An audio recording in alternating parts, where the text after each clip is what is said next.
War leaves marks that never heal. Some are written in archives, others in the soil that swallows what history forgets. Every battlefield has two stories, the one that makes it to the reports, and the one whispered by the ground long after the last shot is fired. Tonight, we open one of those forgotten pages, a tale that began with soldiers on routine training and ended with the world learning that memory itself can move. These are not stories about monsters. They are about what remains when men become echoes and the earth decides to remember them. Close your eyes. Listen to the sound between the static, the breath between orders. What you are about to hear is taken from voices found on lost recordings, written by hands that never returned. This is a war story, told in the dark. One where fear and recognition share the same name. One that reminds us that sometimes, when the radios go silent, the field keeps talking back. Now, let the signal play. When I first joined the Marine Corps, everything about the field felt like a foreign planet.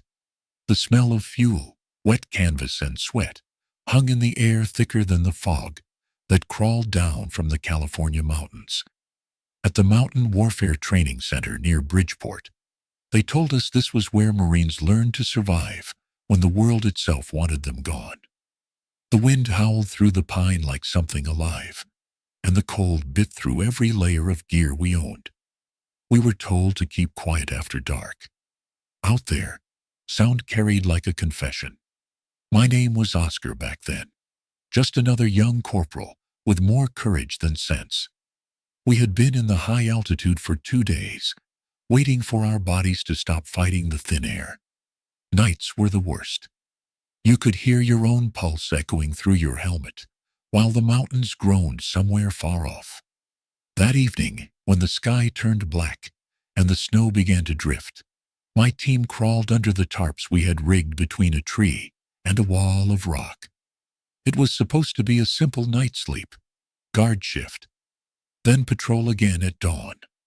Around 9 that night, I drifted between waking and sleep when a sharp metallic sound snapped through the stillness. It was the unmistakable clack of a rifle being charged. Every hair on my arms rose. In that cold silence, even a breath sounded like a shout, and this was loud enough to wake the dead. My first thought was that one of my engineers was cleaning his weapon, careless and tired. But when I glanced over, both of their rifles were on the ground beside I saw him, untouched. The only one missing was the water dog's weapon, hidden behind the tree near the rock face. I whispered his name. No answer. Then again, louder. His sleeping bag moved, and his head appeared. He swore it wasn't him. The sound had come from the other side of the tarp, the dark side pressed against the mountain. For a long moment, we just listened. Wind hissed over the ridge. Snow tapped against the tarp like fingertips. Somewhere beyond that thin sheet of fabric, something waited without breathing. I pulled my knife free and crawled out into the cold. My breath turned white in the air. The light from my headlamp carved narrow tunnels through the mist, showing only rocks and frozen earth. Nothing moved. Behind me, our sergeant's voice cut the dark, low and irritated, asking what the hell I was doing. I told him about the sound. He had heard it too. He thought one of us had been messing around, maybe trying to spook the others. But when he checked with the fire watch posted a few yards away, they swore nobody had touched their rifles. The sergeant came back, shaking his head, his voice quieter now. Go back to sleep, he said. This place gets in your head. I crawled back under the tarp. My heartbeat refused to settle. For a long while, the wind carried strange notes that almost sounded like movement, like someone testing the weight of each step above us, on the rock. Then even that stopped. When I woke again, pale morning light seeped through the tarp. Everything around us was wrong. The tarps were ripped down. The stakes were gone. The small boulders we had used to anchor the corners had vanished as if the earth had swallowed them. My sergeant was already up, his face pale against the gray dawn. He said nothing at first, then finally told us what he had seen after sending me back to sleep. He said something had been perched on the rock face behind us, high above the ground. A shape like a human, naked and hairless, crouched against the stone. Its eyes glowed in the dark like glass catching firelight. The instant he saw it, the thing ducked out of sight. He had tried to convince himself it was exhaustion, a trick of the thin air and the altitude. But now, with our camp torn apart, he wasn't sure. None of us were. As we packed up the shredded tarps, the tree still bore marks that looked too even to be natural, thin grooves, pressed deep into the bark, like something had gripped it with long fingers. The others avoided looking at them. We told ourselves it was the wind, or maybe a curious animal. But no one said what we were all thinking. Something had touched our camp in the night, and it was not human. We left the site in silence. The snow had already covered our tracks.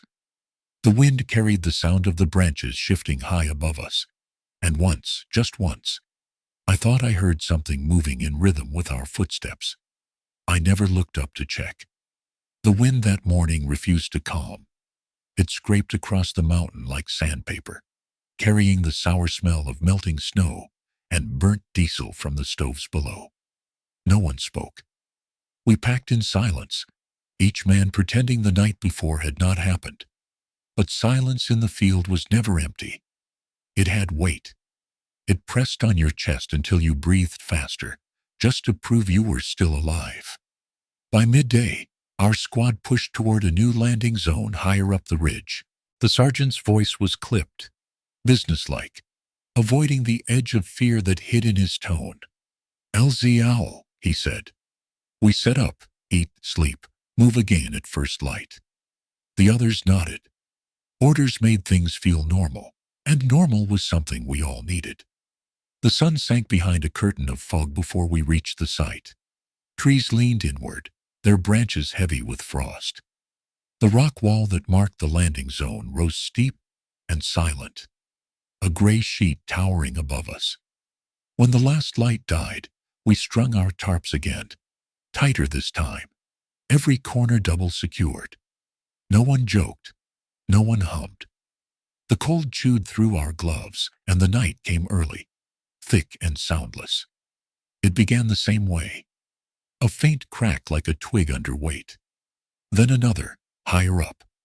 The sergeant froze, his hand raised. My breath fogged the air between us. From the slope behind the tree, a small shower of pebbles trickled down, landing near my boots. Every man turned his light upward. For a heartbeat, there was nothing. Then we saw it. Perched halfway up the rock face, something crouched. It clung to the stone with a grace that defied sense, pale and long-limbed, its head tilted at an unnatural angle. The reflection of our lights caught its eyes, two dull coins glowing back at us. It did not move. Neither did we. The sound of my pulse filled my ears, louder than the wind. The sergeant whispered for everyone to stand down, to lower the lights, but no one obeyed. We watched as the shape twitched, like it was deciding whether to climb higher or come down. Then, without a sound, it melted backward into the dark, swallowed by the stone itself. The cliff returned to stillness. The snow resumed falling, small and steady.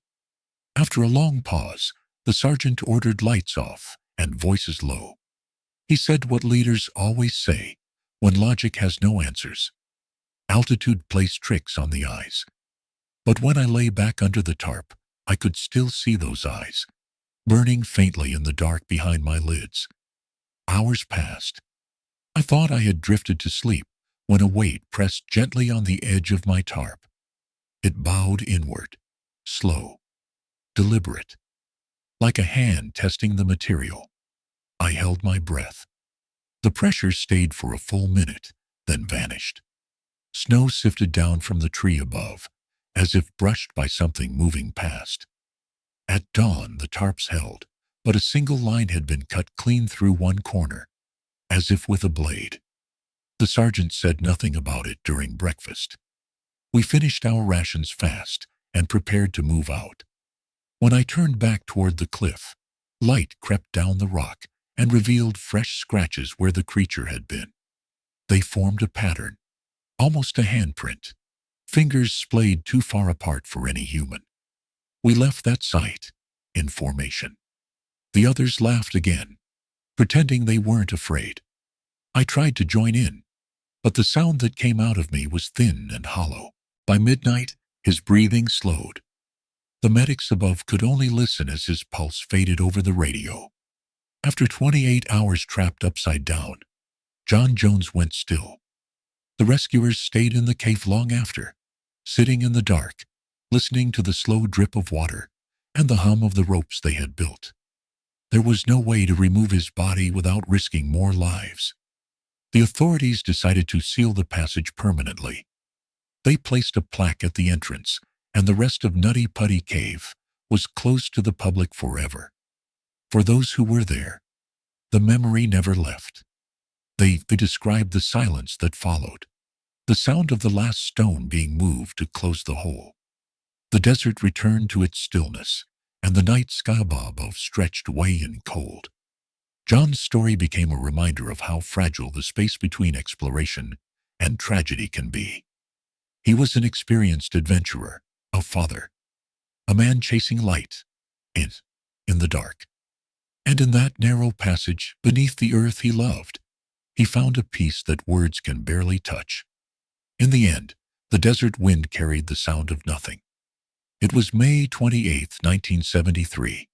In the quiet countryside of South Australia, 9 divers prepared to descend into a place called the Shaft Sinkhole.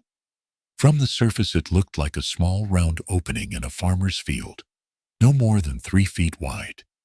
But beneath it lay a hidden world, a deep underwater cave carved into limestone, a cathedral of silence and light. The sun shone through the hole and sent a beam straight down to the water 20 feet below. It was beautiful, almost so sacred. That beam would become the diver's only guide. The plan was simple: explore the main chamber, stay within 200 feet, and always keep the light above in sight. None of them imagined that within hours, 4 lives would be gone. Among the team were a mix of experienced scuba divers and a few newer explorers eager for the challenge. Cave diving in the early 1970s was still a young science. They used standard air tanks, not the mixed gases used today. At greater depths, nitrogen in the air could alter the mind, a condition known as nitrogen narcosis. It dulled judgment, created a feeling of calm, even euphoria. Just before confusion set in, the first dives went smoothly. They marveled at the clear water, the white walls, the stillness of the submerged world. On the second day, 4 of them decided to push farther. They would go beyond the agreed limit into a side tunnel called the western section. It sloped down into darkness. The others stayed behind, watching the fading glow of their flashlights. At first the descent seemed peaceful. The divers followed a rope guideline down to about 250 feet, deeper than anyone had gone there before. The water was colder, the pressure heavier. The sound of breathing filled their ears, rhythmic and slow. One diver later said that he began to feel detached, almost dreamlike, a sure sign that narcosis was setting in. He turned back immediately, motioning for the others to follow. But they continued down, chasing the thrill of reaching the deepest point. Then, something went wrong. Their movement stirred the fine silt that covered the cave floor. In seconds, the water turned into a cloud of dust. Visibility dropped to nothing. The beam of light from the surface disappeared. Each diver was suddenly alone, surrounded by darkness so thick it felt solid. They could see only the glow of their own lamps, reflecting back in the haze. Panic set in. They tried to find the rope, but it had vanished in the fog of seat. Every motion made the cloud worse. Their hearts raced, their breathing quickened. The more they inhaled, the faster their air drained. And in the confusion, nitrogen filled their blood, making them feel calm again, too calm to act. On the surface, the remaining divers waited. They could see no bubbles, no movement. Minutes turned into an hour. They knew something was wrong. Two of them went back down, following the main line into the chamber. Near the bottom, they saw a flashlight, still glowing faintly, resting on the floor. Then a camera, but no sign of the missing four. Rescue divers were called in, men with years of experience in deep water operations. It took them days to reach the far section safely. The visibility never improved. When they finally found the bodies, they were lying close together near the edge of the side tunnel, their gauges showing empty tanks. It appeared that they had tried to stay together until the very end. The news spread quickly across Australia. The shaft sinkhole was sealed off for weeks as officials investigated. They concluded that the cause was a combination of overconfidence, poor visibility, and nitrogen narcosis. But among divers, it became more than just a cautionary tale. It became a reminder of how thin the line is between exploration and oblivion. Later, the survivors returned to the site to place a memorial plaque on the surface above the opening. It read, "They died doing what they loved." Those words sounded brave, but the silence of the place told a deeper truth. Beneath the calm water lay a graveyard of light and shadow, a reminder that the earth does not forgive mistakes easily. Today, the shaft is still there, a still pool surrounded by farmland, its water motionless, its surface reflecting the sky. The beam of light still falls into it at noon, the same beam that once guided and betrayed the divers. If you stand near the edge and listen, you can hear nothing. Only the wind through the grass and maybe the faint echo of bubbles that rose and vanished 50 years ago. It was November 23, 1983, in the Texas Hill Country. The sun had set over the limestone cliffs, leaving only the pale glow of moonlight on the water. At the mouth of Cypress Creek, there was a place known to locals as Jacob's Well, a deep circular pool of crystal blue water that seemed to reach endlessly into the earth. It looked calm, inviting, even shallow. But beneath the surface lay a maze of underwater chambers that had claimed lives before. Two students from Texas State University, Richard and Clark, arrived that evening with diving gear. Both were young, eager, and confident. They had practiced open water diving, but were new to cave diving. The stories about Jacob's Well fascinated them. Some said there were secret tunnels leading to hidden chambers. Others called it cursed. Richard laughed at the warnings. "It's just a cave," he said. Their instructor, Don, was a veteran diver who knew better. 2 years earlier, he had recovered the bodies of divers who had vanished in the fourth chamber of the well. The narrow tunnel there was only 2 feet wide, and a small rock slide had sealed it. Don had nearly died himself trying to enter it. He had once poured cement into the entrance to keep others out, but someone had broken it open again. On the rock nearby, someone had carved the words, "You can't keep us out." That night, Richard and Clark prepared their tanks and lights. The water shimmered under the moon. They descended through the first chamber, 25 feet deep, wide and beautiful, surrounded by smooth stone. They passed through the second, then the third, where the tunnel narrowed into a tight squeeze. The visibility was perfect, the water clear as glass. It felt like floating through a dream. At the far end of the third chamber, they found the small hole that led to the forbidden fourth. It was no bigger than a man's shoulders. Richard turned his light toward it, curious. He took off his tank, held it in front of him, and tried to squeeze through. Clark watched the bubbles recede, waiting for his friend to appear on the other side. But nothing moved. Seconds passed. Then Richard's light flickered. Clark saw his friend's face, in panic. Richard's tank was gone, drifting backward, and his mouthpiece slipped from his lips. Without thinking, Clark pulled out his own regulator and handed it to him, passing it back and forth as they tried to retreat. The space was so narrow they could barely turn. Every second felt like an eternity. They managed to pull back into the third chamber, lungs burning. They took deep breaths, hearts pounding. The relief was short-lived. They began to swim toward the exit, but visibility had dropped. The silt stirred by their fins hung in the water like fog. They followed the tunnel upward, or so they thought, until they heard a dull metallic sound, a clank. They had hit the rock ceiling. The sound echoed like a warning. They realized they had taken the wrong path. They were in the false chimney, a dead end. The real exit was somewhere below, hidden in the dark. Their tanks were almost empty. Clark signaled that he was going up. He took one last breath and kicked hard, pushing through the water toward the light he hoped was the surface. He swam 75 feet in a single breath before breaking through, gasping under the night sky. When he looked around, Richard was not there. The water was calm again.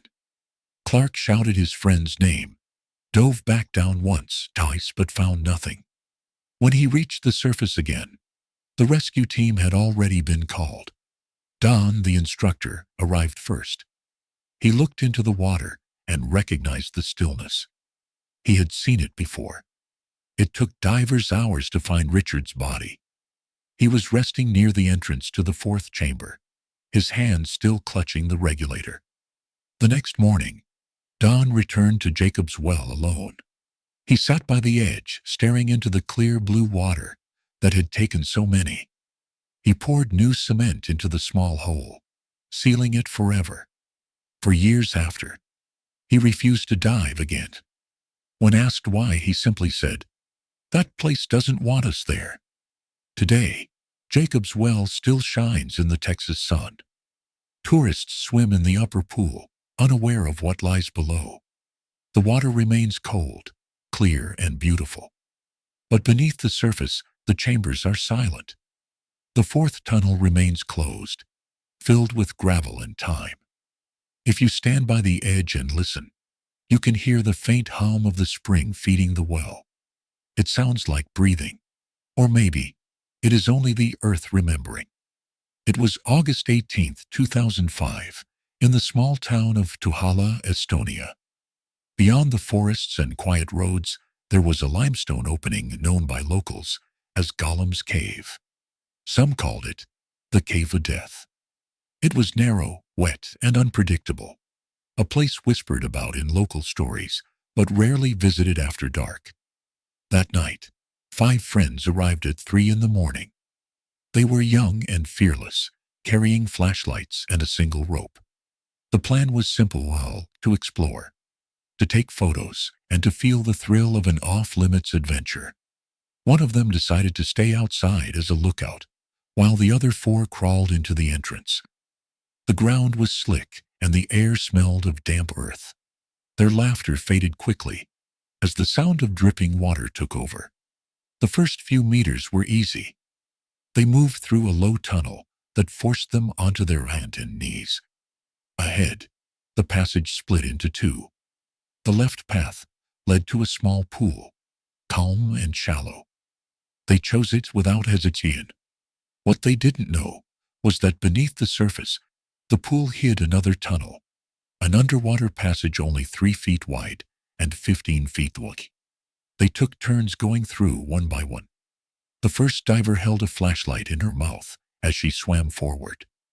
The water pressed against her ears. When she reached the other side, she found herself in a pocket of air, a small chamber with only 3 feet of space between the water and the ceiling. She called out that she was safe. The others followed, surfacing beside her in the dim light of their lamps. Officers were supposed to lead by logic, not fear. Yet as I stood catching my breath under the pale moon, I could still feel those eyes somewhere above, following me from the canopy, waiting for the dark to swallow me again. Snow began again before dusk, soft at first, then thick enough to turn the ridgeline into a white blur. The storm muffled everything: boots, breath, even the metallic clink of gear. It was almost peaceful until we reached the clearing where our tarps had been shredded 2 nights before. The place looked unchanged, except for the tree. The bark where we had seen the marks was now stripped clean, as if someone had taken a knife to it.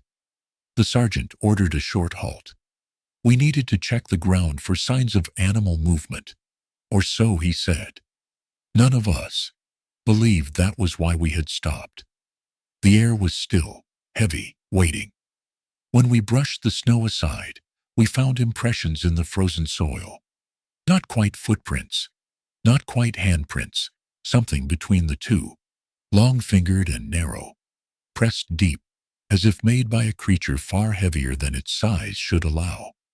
No one spoke. The sergeant crouched, touched the edge of one print with his glove, and pulled back quickly, muttering about frostbite. But I saw his hand trembling. He stood, told us to move out, then changed his mind and told us to circle the area. I want to know if anyone's screwing with us, he said. His voice cracked on the last word. We split into pairs, each man moving to a different quadrant. My partner, the same water specialist who liked to brag about his bayonet, stayed silent for once. Every few minutes he glanced upward, scanning the trees. The storm had eased into a fine drift, enough that shapes flickered through the veil of white. Once, I thought I saw movement blur between two rocks, but when I turned my light there, nothing remained except falling snow. When we regrouped, the sergeant looked older, his expression carved from Sony. We're setting a perimeter, he said. Trip lines, markers, anything we have. We didn't question it. Fear had become procedure. We worked in silence until the light faded completely. The lines went up, stretching thin threads of wire between the trees, hanging cans and small pieces of metal to rattle if disturbed. Primitive, but better than nothing. After chow, the sergeant gathered us under a lean-to made from spare tarps. He spoke quietly, the wind barely carrying his words. Altitude does things, he said. Dehydration, lack of sleep, stress. You start hearing noises that aren't there. Then his eyes met mine, sharp and uneasy. But prints don't imagine themselves. He told us to keep watch in shifts and to record any sound, no matter how small. That night, the forest held its breath. The only sound came from the slow drift of snow landing on nylon. Then, faintly, the cans along the northern line clinked once. We froze. Another clink farther away. The sergeant motioned to hold. A third sound came, a slow, deliberate drag, as though something heavy was moving on all fours, testing the traps. We waited. Minutes stretched thin. The wind picked up again, covering everything in white noise. The sounds stopped. The sergeant whispered to Reese's that it might have been a deer. But even deer leave tracks. When dawn arrived, we checked the lines. Every can still hung where we had left it. The snow beneath them was smooth, untouched. Only one thing had changed. Near the edge of the camp, beside the tree where we had tied the last wire, a shape had been traced into the snow. Not carved, not stamped. Drawn with careful lines, the way a child might sketch with a stick. It was a crude outline of a human face, elongated, eyeless. The snow inside the drawing had melted slightly, as though someone's warm hand had lingered there too long. The sergeant stared at it, then brushed it away with his boot. "Pack up," he said, his voice almost gentle. "We're leaving this position." As we moved out, I looked back once more. The wind had already begun to erase our prints, but faintly, near the tree line, I could see new impressions forming. They were too evenly spaced to be random, too deliberate to be the wind. It was following us again, step for step, patient as the snow. The forest in Wisconsin was quieter than any I had ever known. It was not the kind of quiet that soothed. It pressed in, thick and expectant, as though the trees were listening for a mistake. I had completed my plotted points for the night, the compass needle steady now that the clouds had cleared. I should have headed back. The map said the road was a short walk east, yet something in me refused to move toward safety. The clearing, where I had seen the figure, still called to me, a knot of curiosity and disbelief I could not untie. I told myself I only wanted to confirm the tree, to prove that it had looked stranger in moonlight than it really was. When I reached it again, the stump glowed faintly under the cold reflection of the moon. The marks on the bark were deep, gouged in patterns that looked deliberate, almost like symbols. I leaned closer, tracing them with my glove. The grooves were smooth, too clean for claws, too random for a knife. Behind me, snow cracked. Not loudly, but sharp enough that instinct turned me around before thought could form. My light swept across empty ground. The air smelled faintly sweet, metallic and wet. I waited, pulse loud in my ears, but nothing followed. I forced a laugh, short and brittle, and began to step away when a sound answered the crunch of my boot. Second footfall, perfectly in rhythm with mine. I froze again. The sound froze too. The forest seemed to lean closer. I turned off the light and stood in darkness, listening. At first only silence, then a whisper of movement above, as if something shifted its weight on a branch. I looked up. Between the limbs the stars blinked, clear and sharp. One of them moved. It wasn't a star. It was an eye reflecting pale light, wide and still. Then another beside it. The shape that held them crouched against the trunk, almost invisible, except for the shimmer of skin catching the moon. It was higher than I could throw a rock, yet close enough that I could feel it watching. I didn't move. Neither did it. After what felt like an hour, but could have been a minute, the thing blinked, or maybe the clouds passed over, dimming the light, and when sight returned, the branch was empty. The silence that followed was worse than noise. I started walking again, this time toward the road, forcing each step to sound steady. The second set of footsteps returned, matching mine. Not closer, not farther, just there. By the time I reached the edge of the woods, sweat ran cold under my uniform. The road stretched empty ahead. I thought about turning on the radio, but what would I say? There's something out here that moves like me. No one would believe it. So I walked faster, pretending the steady rhythm of boots on gravel was mine alone. When I reached the first checkpoint, one of the instructors leaned out of a vehicle window and laughed at the sight of me. "You look like you saw a ghost," he said. I smiled back, because that was easier than explaining. I told him I got lost, missed a landmark, nothing more. He waved me off, told me to grab chow. As I walked past the headlights, I caught my reflection in the glass of a parked truck. Behind my shoulder, just at the line where the darkness met the light, something pale flickered out of view. That night, in the barracks, I dreamed of the forest moving, trees bending toward a point I couldn't see, the sound of something breathing not through lungs, but through the earth itself. When I woke, my boots were wet, as though I had walked through snow. The next morning, I inspected the clearing again in daylight, half expecting to find the place ordinary, stripped of its menace. The stump was still there, the marks deeper now, and besides it, a faint impression in the soil, shaped like a hand with fingers too long to belong to any man. I brushed it away before the others arrived. Some truths were easier to carry alone. Sleep had become a luxury none of us could afford, yet it claimed us anyway, stealing hours in broken fragments. That night, I dreamed of the ridge again. But it was not the same ridge. The snow glowed green like glass, and someone stood on the far side, waving for me to follow. It was a face I knew, Corporal Henders. one of our engineers who had transferred out weeks before. His smile looked wrong, stretched thin, too many teeth showing. He said my name softly, the way a friend does when trying not to wake another. Then his mouth kept moving after the words stopped. The sound that came out was the grind of rocks shifting under ice. I woke gasping, my breath clouding the air. The fire had gone out. Around me, everyone slept still, each man locked inside his own uneasy dream.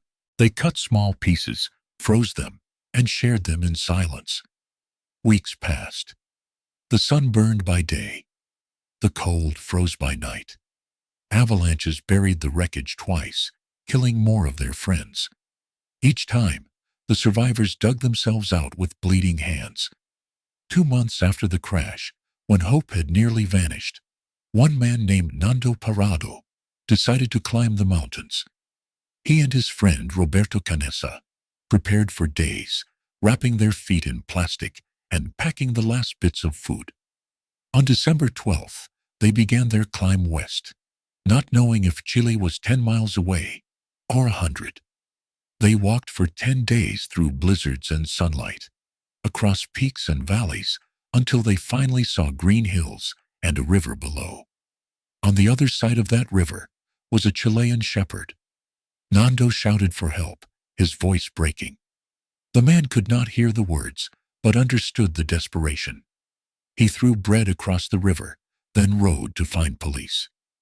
2 days later, helicopters reached the crash site. 14 people were still alive.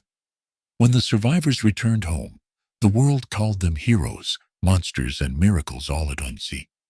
The church absolved them, saying their actions were not sin, but sacrifice. They themselves rarely spoke of it, except to say that they had discovered the deepest part of what it means to be human.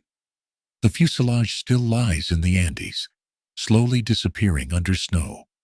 Visitors leave crosses and letters, small reminders that life can endure where no life should. In interviews years later, Nando said that what haunted him most was not the hunger or the cold, but the silence. At night, he said, the mountains sounded like nothing, just the wind. And I would listen, waiting for God to answer. It was May 10th, 1996. The sun rose over the Himalayas, painting the snow in cold. 2 commercial expeditions were preparing for their final push to the summit of Mount Everest, the highest point on Earth. The air was thin, cold, and almost completely still. Climbers moved slowly, their oxygen masks fogging with every breath. None of them knew that by nightfall, 8 of them would be gone. Among the climbers were guides from New Zealand, America, and Nepal, leading clients who had paid tens of thousands of dollars for the chance to stand on top of the world. They had spent weeks acclimating, waiting for a clear window of weather. That morning, the sky looked perfect. Radios crackled with messages of confidence. It was a go. By 10 a.m., dozens of climbers lined the final ridge known as the Hillary Step. The narrow path forced them into a single file. Progress slowed to a crawl. Oxygen tanks ran low. Above 28,000 feet, every step took a minute of effort. Some ignored their turnaround time, pushing for the summit even as the afternoon clouds gathered on the horizon. At 1:15 p.m., the first reached the top. They cheered weakly, snapped photos, and hugged. But the celebration was brief. I told myself it was just the wind shaping the air. But a part of me, the part that still saw Henders in my dreams, knew he was calling again, asking us to follow him into the white. The loss of the water specialist changed everything. We stopped joking. Orders became shorter, sharper, without the padding of humor that used to make them bearable. The sergeant spoke little now. His voice carried the weight of something he no longer believed in. That morning, he called me aside and said we were staying another night. He wanted proof of what stalked us, even if it meant risking another disappearance. Our training was in engineering. We built bridges and fortifications. Setting traps was not foreign to us, though the thought of needing them here felt wrong. Still, we worked through the afternoon, rigging lines of wire between trees, planting motion flares salvaged from old supply kits. We set rocks in precarious stacks, ready to fall and trigger sound. Every man had a sector to watch. The plan looked neat on paper, fragile against the reality of what we faced. When night came, the mountain turned glassy under the moon. The snow reflected enough light to see without lamps, but that only made every shadow seem alive. I could hear my own breath inside the mask of my scarf, the soft rasp of fabric against skin. Nothing moved. The traps waited. An hour passed, then two. The silence stretched so long that I began to believe we had frightened it away, whatever it was. Then came the first sound, soft metallic click. One of our flares arming itself without trigger. A line of light flashed deep in the woods, vanished. Then another flared briefly on the opposite side. The sergeant whispered for everyone to hold positions. His face was pale in the ghostly light. Then, nothing. The traps stood untouched. The wires hung still. Yet the feeling of being surrounded grew thick enough to taste. I could hear something moving between the trees, slow and deliberate, never breaking a branch, never stepping wrong. The air grew colder, the way it does before lightning strikes. When the sound reached the nearest line, the rocks we had stacked began to slide one by one, toppling too slowly to be caused by wind. They fell in a pattern, deliberate, tracing a half circle around the camp. It was like watching a map draw itself. The sergeant hissed for us to stay still. No one breathed. Then one of the motion flares ignited, bathing the clearing in pale red light. For the briefest moment, I saw it. A figure, tall and thin, moving just beyond the edge of the light. Its limbs seemed jointed wrong, bending where they shouldn't. The head tilted, not curious, but calculating. It stepped backward into darkness, and the light sputtered out. The sergeant cursed under his breath and ordered us to check the lines at first light. Until then, no movement, no sound. We obeyed. The hours crawled by, the wind whispering through the wires like distant voices. Sometime near dawn, I drifted into a half-sleep and dreamed I was buried in snow, hearing footsteps overhead that matched the rhythm of my heart. When the ski turned gray, we moved out to inspect the traps. Not one was sprung. The wires lay intact, the rocks untouched, except for the snow around them swept clean in perfect circles, as though something had studied the devices and moved carefully around each one.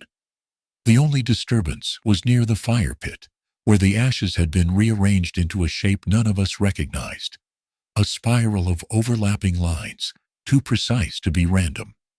The sergeant said nothing. He crushed the pattern with his boot and told us to pack. His silence was heavier than any order. As we moved out, I looked back once more at the clearing. For a moment, I thought I saw a figure crouched beside the tree line, tracing fresh marks into the snow. But when I blinked, the shape dissolved, leaving only wind-blown powder. We left that place behind, but it followed in ways we couldn't measure. Every echo, every creak of the pack straps, every whisper of snow sliding from a branch became suspect. I began to understand that we were not simply being hunted. We were being taught to listen, to wait, to fear. That night, I dreamed of the traps again. They weren't meant to catch the creature. They were meant to map us, each thread of wire marking the shape of our fear, so it could learn where to step next. The forest looked harmless in daylight, a tangle of pale trunks and frostbitten growths. But when the sun fell and the moon climbed, it turned into something else entirely, a labyrinth of sound and shadow, where every tree leaned inward as if listening. The night I went back to finish my land navigation course, I told myself I was prepared. I had retraced the map twice, memorized each grid, marked the compass points until they were burned into my thoughts. There was no reason to fear. Still, when I stepped off the road and into the tree line, the quiet returned like a memory. The snow here was thin, packed hard by years of use, yet it muffled my boots. The air smelled clean, sharp, until it didn't. Halfway to my first point, I caught the faint odor again, copper and wet moss, the same scent I had noticed near the broken tree days before. I turned on my red light, letting it sweep the trunks in wide arcs. The forest stood motionless. I moved faster now, checking the compass every few steps. When I reached the next coordinate marker, the wind shifted. Behind me, a branch creaked. I froze, counting to 3. Nothing. Then another creak, closer. The noise wasn't random. It came in intervals, almost matching the rhythm of my breath. I shut off the light and knelt low, waiting. The world compressed into sound, the pulse in my ears, the shallow crunch of snow settling. Then, from somewhere above, a soft pop of breaking wood. My eyes lifted automatically, against the dim sky. Something hung from the limb of a tree, a pale shape, long-limbed, moving with eerie control. For a moment, it looked almost human. Then it unfolded itself, dropping silently to the ground. The shock froze me for a heartbeat too long. When I finally moved, instinct took over. I turned and ran. My headlamp swung wildly, throwing frantic beams through the trees. Behind me came the faint patter of movement, lighter than footsteps, but fast. Every muscle screamed for more speed. I crashed through brush, stumbling over roots, gasping air that burned my throat. The road wasn't far. I knew that if I kept north, I would hit it within minutes. Yet the forest seemed endless. I tripped once, hit the ground hard, and rolled onto my back. My light caught the thing mid-stride. It was taller than I had thought, hunched low, its hands touching the ground like a second pair of legs.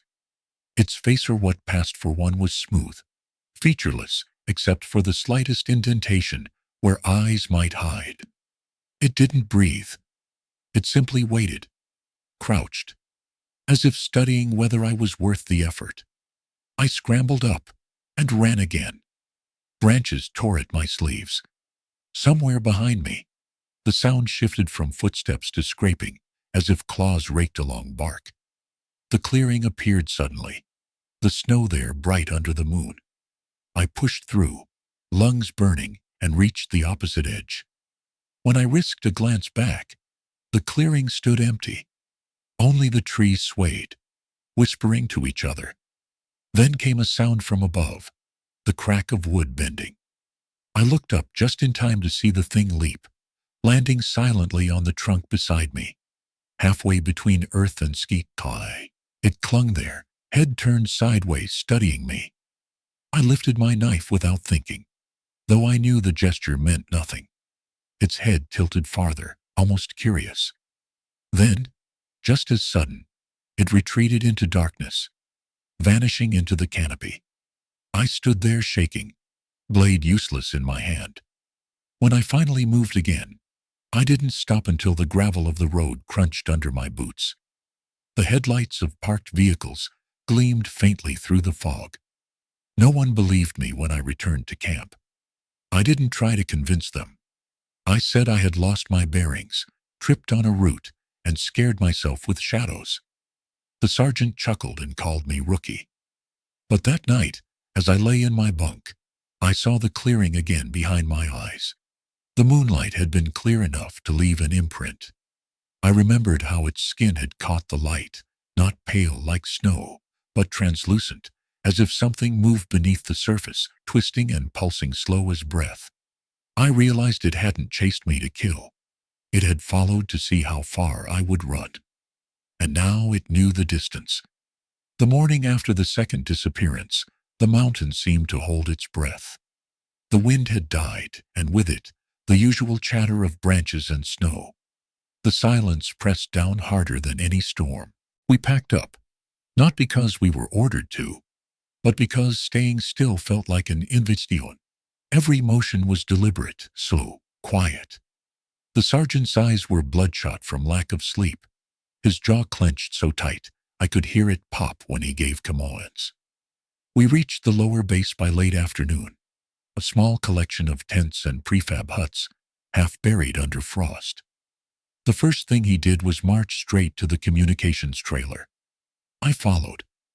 Inside, the heat felt wrong, too sudden after the cold. He filled out an incident report on a clipboard, his handwriting shaking. 2 missing personnel, he wrote. Possible environmental disorientation. Unconfirmed visual anomalies.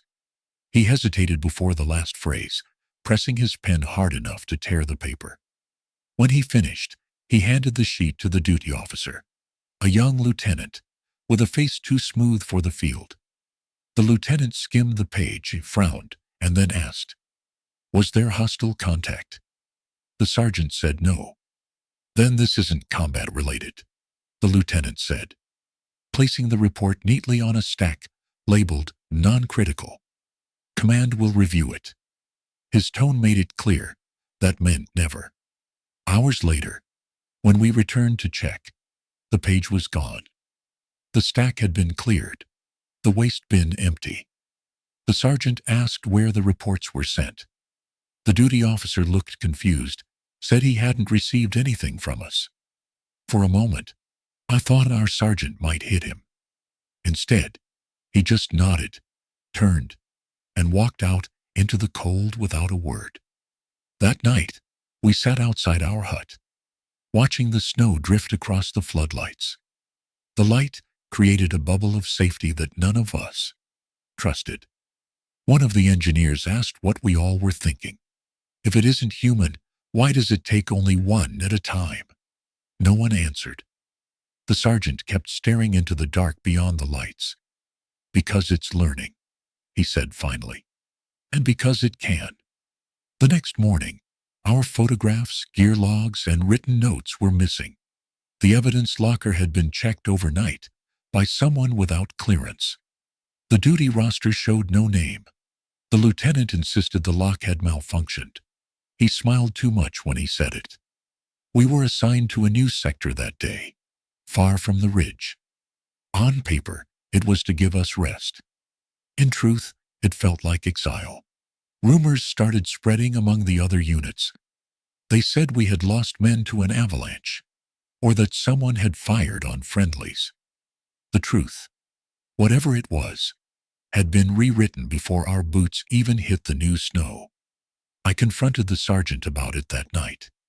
He listened without interrupting, then said something I still can't shake. "The mountain belongs to them," he whispered. "We're guests here, bad ones." He told me not to talk about what we'd seen, not to mention the missing men again, and especially not to look for the reports. You can't lose what they've already decided never existed. I didn't sleep. Around midnight, I went outside for air. Ships, planes, and sonar buoys scoured the area north of Cape Cod. All they found were small pieces of debris, twisted metal, bits of insulation, fragments of the submarine's hull. The ocean had swallowed her whole.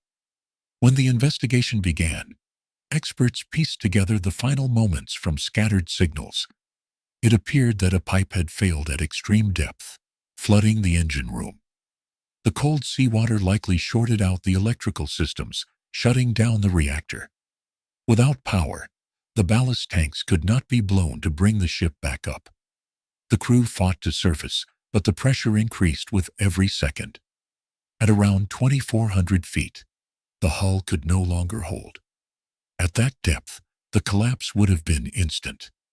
The force of the implosion was so great that the air inside ignited, producing a flash of light and heat hotter than the surface of the sun. The ship and everyone on board were crushed in less than a fraction of a second. The Thresher's loss shook the Navy to its core. 129 lives were gone, the largest peacetime submarine disaster in American history. The families waited on shore for days, refusing to believe the news until it was confirmed. When it was, there were no remains to bury. Only names carved into a memorial in Portsmouth. In the months that followed, the Navy created a new safety program called Sub-IFOth, designed to ensure that nothing like it would ever happen again. Every submarine built afterward carried the lessons of the Thresher within its steel. Years later, deep-sea submersibles located the wreck, scattered across the ocean floor in 5 major pieces. The hull was torn open, the metal folded inward like paper. Photographs showed instruments still intact, untouched for decades. It looked peaceful down there, frozen in time, untouched by the light above. For many of the families, that discovery brought no comfort. They said the ocean had become a graveyard too vast to comprehend, a place where science itself had weight. The Thresher's story is not one of failure, but of fragility, the reminder that even the strongest machines, the most advanced technology, cannot defy the laws of nature. The sea gives, and the sea takes. If you stand on the cliffs of Portsmouth today, you can see the memorial bell. It rings once a year for each man lost. The sound drifts out over the waves, echoing for miles, fading into the same waters where the Thresher sleeps. It was August 12, 2000. The Barents Sea was calm, the water dark and heavy under a gray Arctic sky. Deep below, the Russian nuclear submarine Kursk prepared for a torpedo drill, part of a large naval exercise. On board were 118 officers and sailors, some of the most skilled in the Northern Fleet. The Kursk was considered unsinkable, one of the largest attack submarines ever built. Its double-hull design was meant to withstand anything the ocean could throw at it. The crew was confident, proud. He shrugged and said they'd check it in the morning. When I returned the next day, the camera was gone. No record of its serial number remained in the logbook. That evening, the officer of the day summoned me to his tent. He said command had reviewed my request to revisit the upper ridge, and that it was now restricted due to safety concerns. His tone was careful, rehearsed. "It's better to let the past stay buried," he said, smiling without warmth. He told me I'd be reassigned to a coastal facility within the week. When I left his tent, night had already fallen. The stars were sharp against the dark. I stood at the edge of the compound, staring up at the ridge. For a moment, a flash of pale light flickered among the trees, 2 points, close together, moving slowly, like eyes reflecting moonlight. Then they blinked out. I told myself it was imagination, a trick of fatigue. But when I turned to leave, the radio on my belt hissed evilly. Static gave way to a faint whisper. At first it was only noise, then words formed through the interference. "Stay," it said. My name followed, drawn out like breath. I dropped the radio and stepped back. The transmission cut off. The air smelled of snow and copper.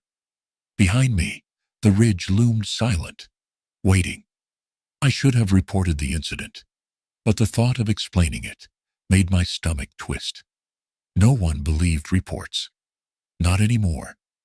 That night, sleep came shallow and restless. In my dreams, the camera played back again. The image of the figure on the cliff grew sharper, frame by frame, until I could see its face. It was mine. When I finally worked up the nerve to tell someone, I chose the wrong man.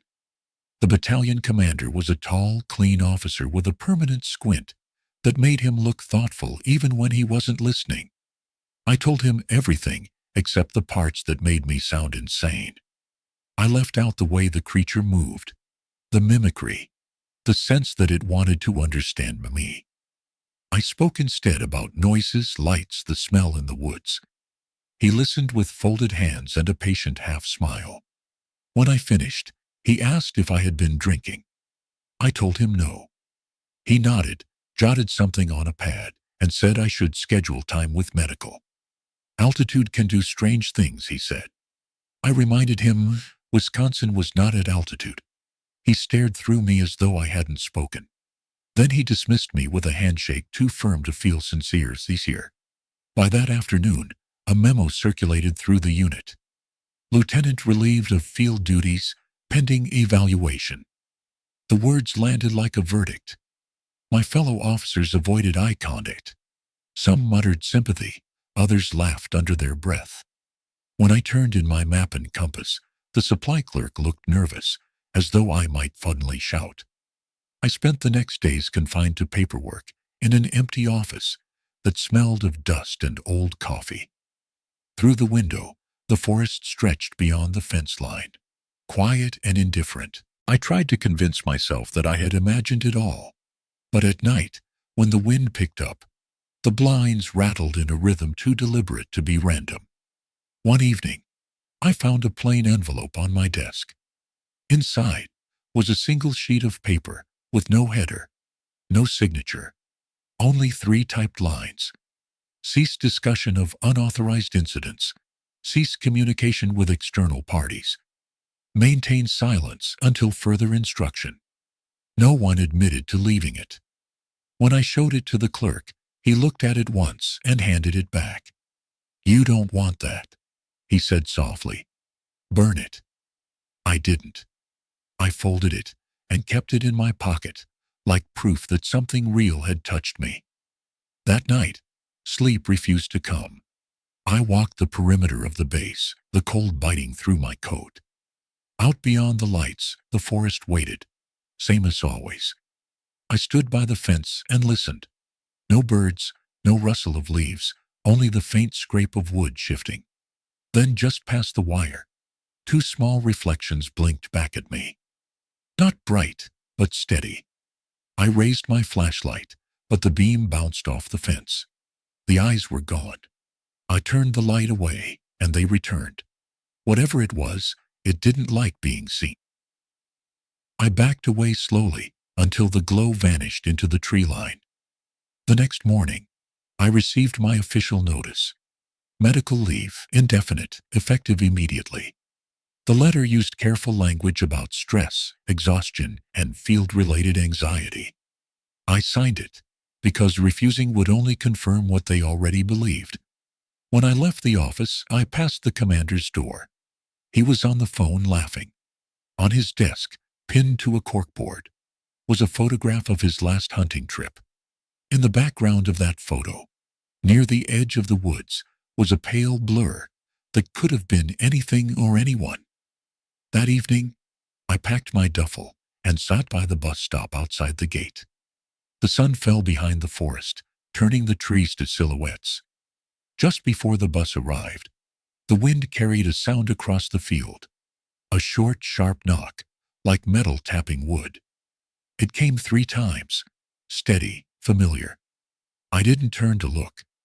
When the bus pulled away, I stared out the window until the trees disappeared behind the rise of the road. For a brief moment, I thought I saw a shape keeping pace among them, running low, matching the speed of the bus. Then it dropped to all 4s and vanished into the dark. I told myself it was a trick of light and motion, but deep down I knew the truth. Dismissal doesn't end a haunting. It only removes witnesses. The hum started as static, soft enough to mistake for wind in the cables.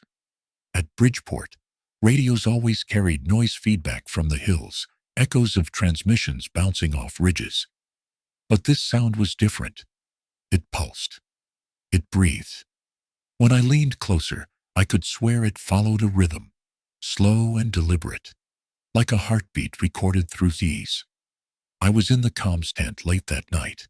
I'll admit, my reassignment order still sat unsigned on the table. I told myself I wanted one last shift before leaving, something to make the decision feel final.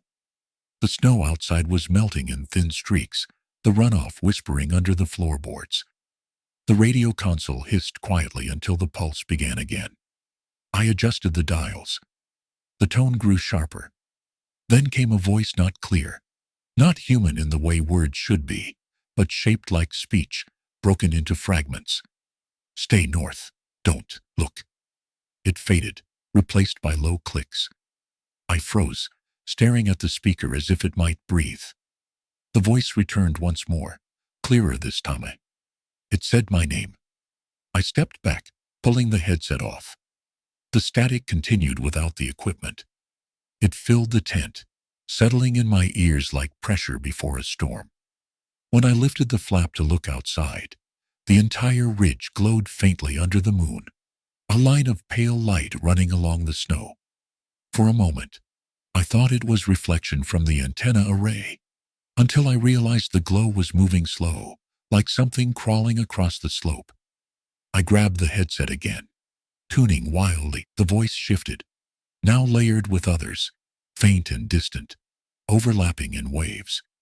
Some were shouting coordinates, others repeating numbers that didn't exist. Through it all ran a steady pattern, an underlying hum that matched the one I'd heard weeks earlier in my dreams. At that same hour, hundreds of miles away, a different man in a different forest stopped on an empty road. The officer from Wisconsin, newly discharged, had been driving home through the cold when his radio caught the same signal. Static first, then a pulse, then a whisper that said his rank, his last name, and a place Bridgeport. He pulled over, hands gripping the steering wheel. The forest around him stood still, each tree etched black against the snow. The voice came again, louder this time. Stay in the dark. The station number on his dashboard began to flicker, cycling through blank frequencies. He turned the knob. Every channel was the same sound. Back in California, my sergeant burst into the tent, drawn by the lights. The radio now screamed with overlapping noise. We could make out fragments of conversation that didn't belong to anyone we knew, units reporting from fields we had never been assigned to, coordinates from across the continent. Then, beneath it all, a deep groan like wind-bending metal. The tent poles vibrated. The ground trembled once, then went still. When the noise cut off, the silence was absolute. The gauges on the panel all pointed to 0. My sergeant looked at me. You hear that too? I nodded. Neither of us said what we both recognized in that last sound. A breath. Not electronic interference, but something alive, pressing against the boundary between the airwaves and us. We shut down the equipment and left without a word. Outside, the ridge had gone dark again. Snow drifted down, erasing the faint prints near the antenna tower, prints too wide for boots, leading away into the trees. Later that night, I replayed the moment in my head. The whisper had not said stay north, as I first thought. It had said they walk north. The distinction kept me awake until dawn. At that same dawn, the officer in Wisconsin sat in his parked car, the engine off, the radio silent. The horizon glowed faintly. In his rearview mirror, for a single heartbeat, 2 reflections blinked from the tree line. Then the glass cracked from the inside. Across distance and static, the frequency had connected us. Whatever haunted Bridgeport had found another voice to echo through. The email came from an address that no longer existed. It was sent at 3 in the morning, time-stamped weeks after the sender was declared missing. I was half awake in the barracks when the alert pinged. At first I thought it was a system error. Then I saw the subject line. For Oscar. The body of the message contained no text, only a single attachment, labeled simply recording, .wav. I hesitated before opening it. The moment I did, static filled the room, followed by a faint hum that built slowly, like a moderator spinning to life. Then a voice came through, thin and uneven. It was Hender's. He spoke in short bursts, his breathing shallow. If this reaches you, I'm sorry. It's not what we thought. It's not hunting us. It's looking for something it lost. His tone broke into coughing. I saw it. It's cold, always cold. But when it gets close, you can feel heat, like breath under your skin. The next words blurred, but one phrase cut clear. It remembers us. I sat frozen, headphones pressed tight, afraid to miss a syllable. The background noise was not silence. It was movement, slow dragging across snow, the faint clatter of metal gear shifting. Then came a sound I hadn't heard since that night on the ridge. The metallic click of a rifle bolt being drawn back. Henders gasped. It copies everything. Sound, movement, voice. Don't talk to it. Don't look at it. If you do, it learns. The rest dissolved into static. Then, almost too soft to hear, another voice overlapped his. It was mine. Henders, come back. I tore off the headphones. The file had ended, but the air around me still carried the echo of my own voice. I replayed the clip twice more, trying to convince myself I had misheard. Each time in the same his message, the same pattern of breath. Then my voice calling from somewhere deep inside the noise. By dawn, I brought the recording to the sergeant. He listened once, face unreadable, then said, "Delete it." His tone left no room for argument. I asked if he recognized the sound behind Henders' voice. He looked at me a long moment before answering. "That's the sound of someone who's already dead." He walked out of the tent, leaving the player on the table. I deleted the file, or at least I thought I did. Hours later, when I powered the device back on, the memory card showed empty, yet the storage space was still half full. Hidden data. I didn't dig deeper. That night, I dreamed of standing on the ridge again, camera in hand. The landscape pulsed with light, like a heartbeat. From the dark, Henders emerged, eyes hollow, but peaceful. He handed me the same recorder. When I took it, the ground under us cracked, revealing a network of tunnels glowing faint blue. The sound rose from below. Thousands of voices whispering the same phrase, overlapping into one endless word. Learn. I woke covered in sweat, the room cold as the mountain air. On my desk lay the recorder, the one I had left in the comms tent. I didn't remember bringing it back. The display was dark, but faintly from the speaker came the same hum as before, steady, patient, waiting. Elsewhere that same night, the officer in Wisconsin dreamed of a mountain covered in light. In his dream, men climbed the slopes carrying radios that pulsed in unison. At the summit, they stood in silence as a figure taller than all of them stepped forward, wearing their uniforms, its face a blur of every man it had ever watched. He woke shouting. The clock beside him blinked 12 again and again, refusing to move. Somewhere in the distance, a faint radio signal hummed, bridging time and distance once more. The archive smelled of dust and machine oil, the kind of scent that clings to secrets. I had learned that most truths in uniform don't vanish. They're buried under enough paperwork that no one bothers to dig. The records room sat beneath the main building, a maze of filing cabinets and dim yellow bulbs that buzzed incessantly. I waited until the night shift settled into its routine, then slipped inside with a key I wasn't supposed to have. The walls breathed with the hum of old ventilation. I found the section marked Environmental and Human Adaptation Projects, a label vague enough to hide anything. The drawers groaned as I pulled them open. Most of the folders were routine. Reports on high-altitude sickness, frostbite recovery, fatigue studies. Then I found one marked Project Pale Step Decommissioned. The label was hand-typed, the edges browned. My pulse quickened as I flipped through its pages. The first sheet listed participants, volunteers from early cold weather experiments. All Marines, all marked status, unaccounted for. One name stopped me, Corporal Louis Henders. The next document was a medical evaluation. It described tissue changes due to prolonged exposure to an experimental serum designed to enhance oxygen retention in thin air. The side effects section was redacted, black lines filling half the page. Only a few words remained visible.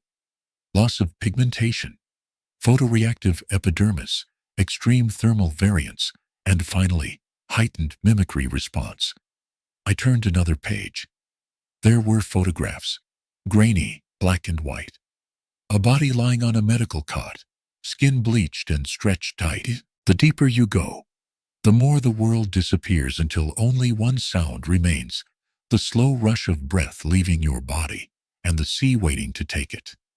The surface seems far away then, almost unreal.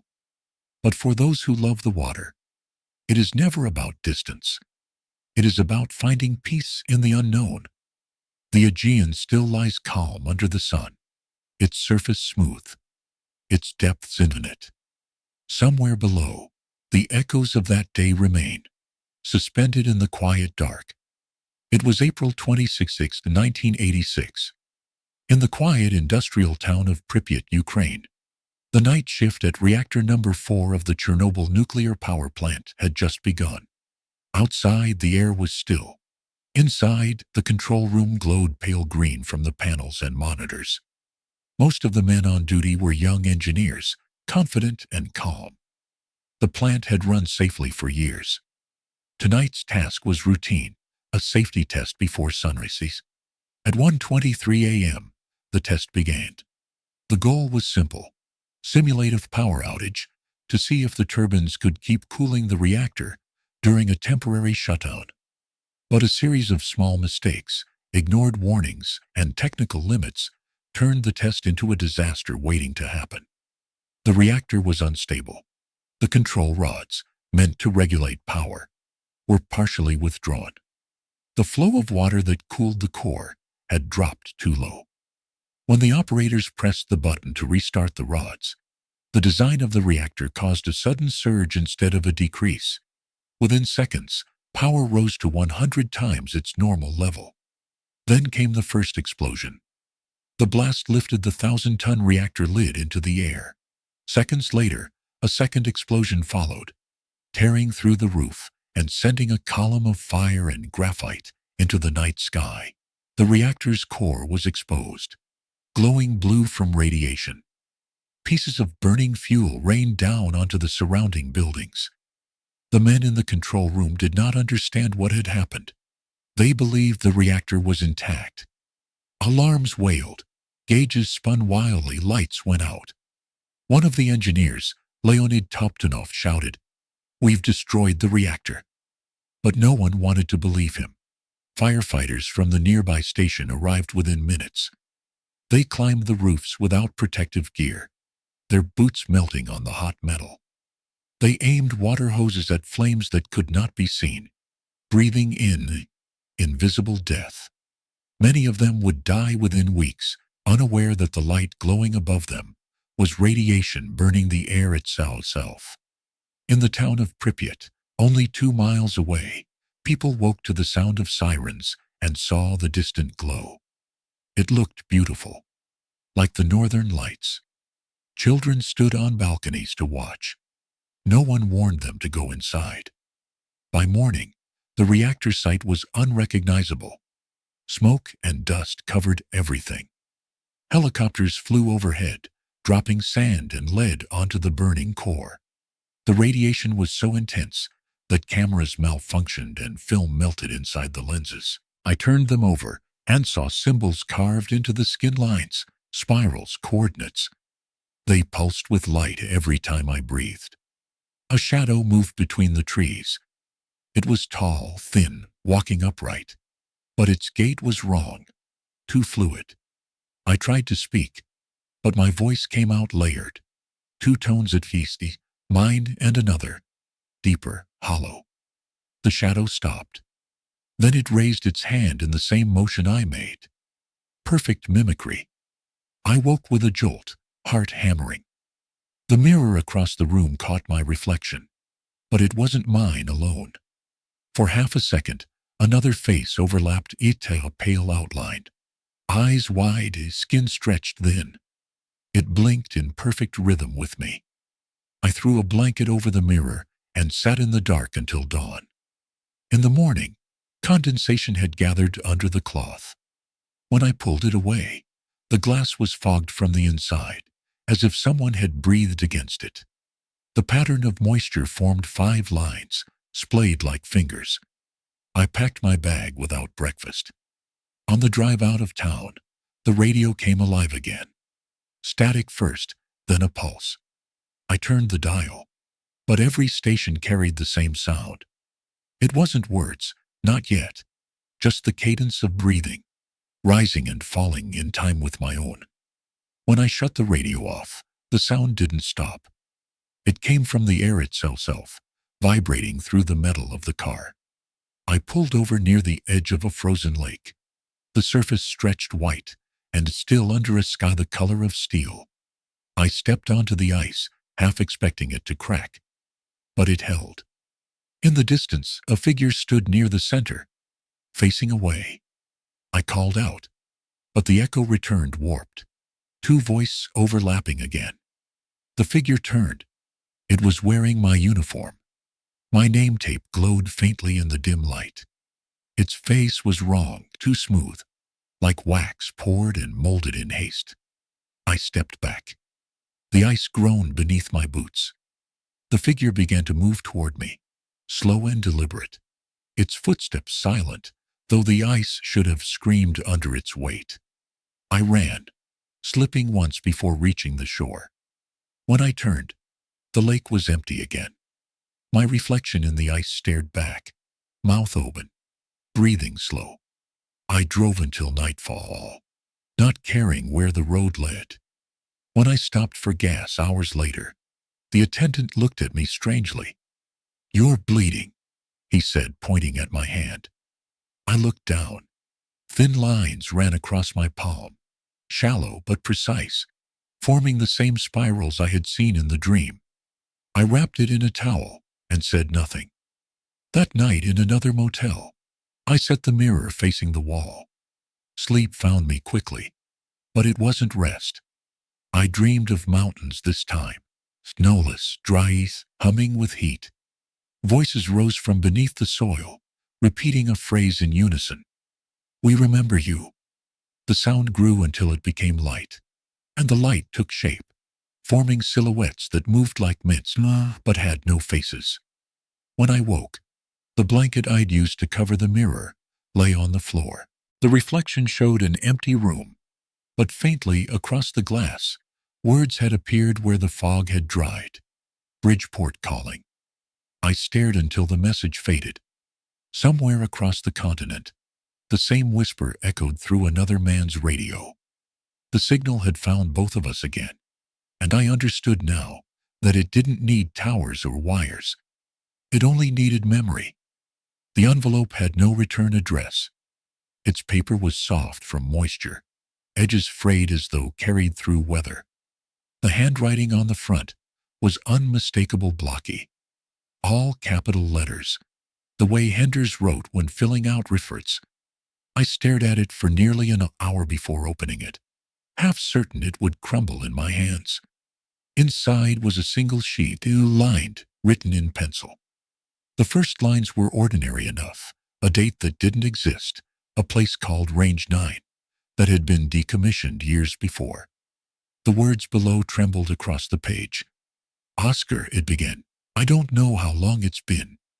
The clocks here don't move right. Days fold into themselves. We built something that was meant to survive where we couldn't, but it learned faster than we did. I think it was meant to survive, not to forget. Now it carries every voice it ever heard." The next lines grew darker. The pencil pressed hard enough to tear the page. "When you hear it, you'll think it's someone you love. It copies the sound of safety. Don't answer. Every time we speak, it listens, and every word teaches it more." I read those sentences until they blurred. My throat tightened. Hender's handwriting faltered near the end, as though his hand had shaken uncontrollably. "It's not angry. It's lonely. It wants to be us again. If you see it, don't shoot. Just remember me." There was no signature, only a faint mark at the bottom corner, a print that looked too long, almost skeletal. I folded the letter back into the envelope and placed it in my chest pocket. The air in the room felt heavier, as if the words themselves had weight. When I turned on the radio out of habit, static filled the space, then a sound faint, rhythmic tapping. The same pattern Henders used when signaling during field drills. 3 short, 1 ye. I whispered his name without meaning to. The static deepened, pulsing once like a heartbeat. Then a voice emerged, soft and close, repeating my whisper exactly. The same inflection, the same breath. For a moment, I felt relief, as if he really had found a way back. Then the voice changed. It began repeating itself faster, syllables folding, words losing shape, until it no longer sounded like language at all. The radio cut to silence. I sat still, afraid that any movement might make the air shift again. Outside the barracks, wind rolled through the valley, carrying the smell of wet earth and metal. Somewhere out there, snow melted in slow streams, uncovering whatever the mountain had kept frozen. The next morning, I brought the letter to my sergeant. He refused to touch it. "You keep that," he said. "Some things don't want to be believed."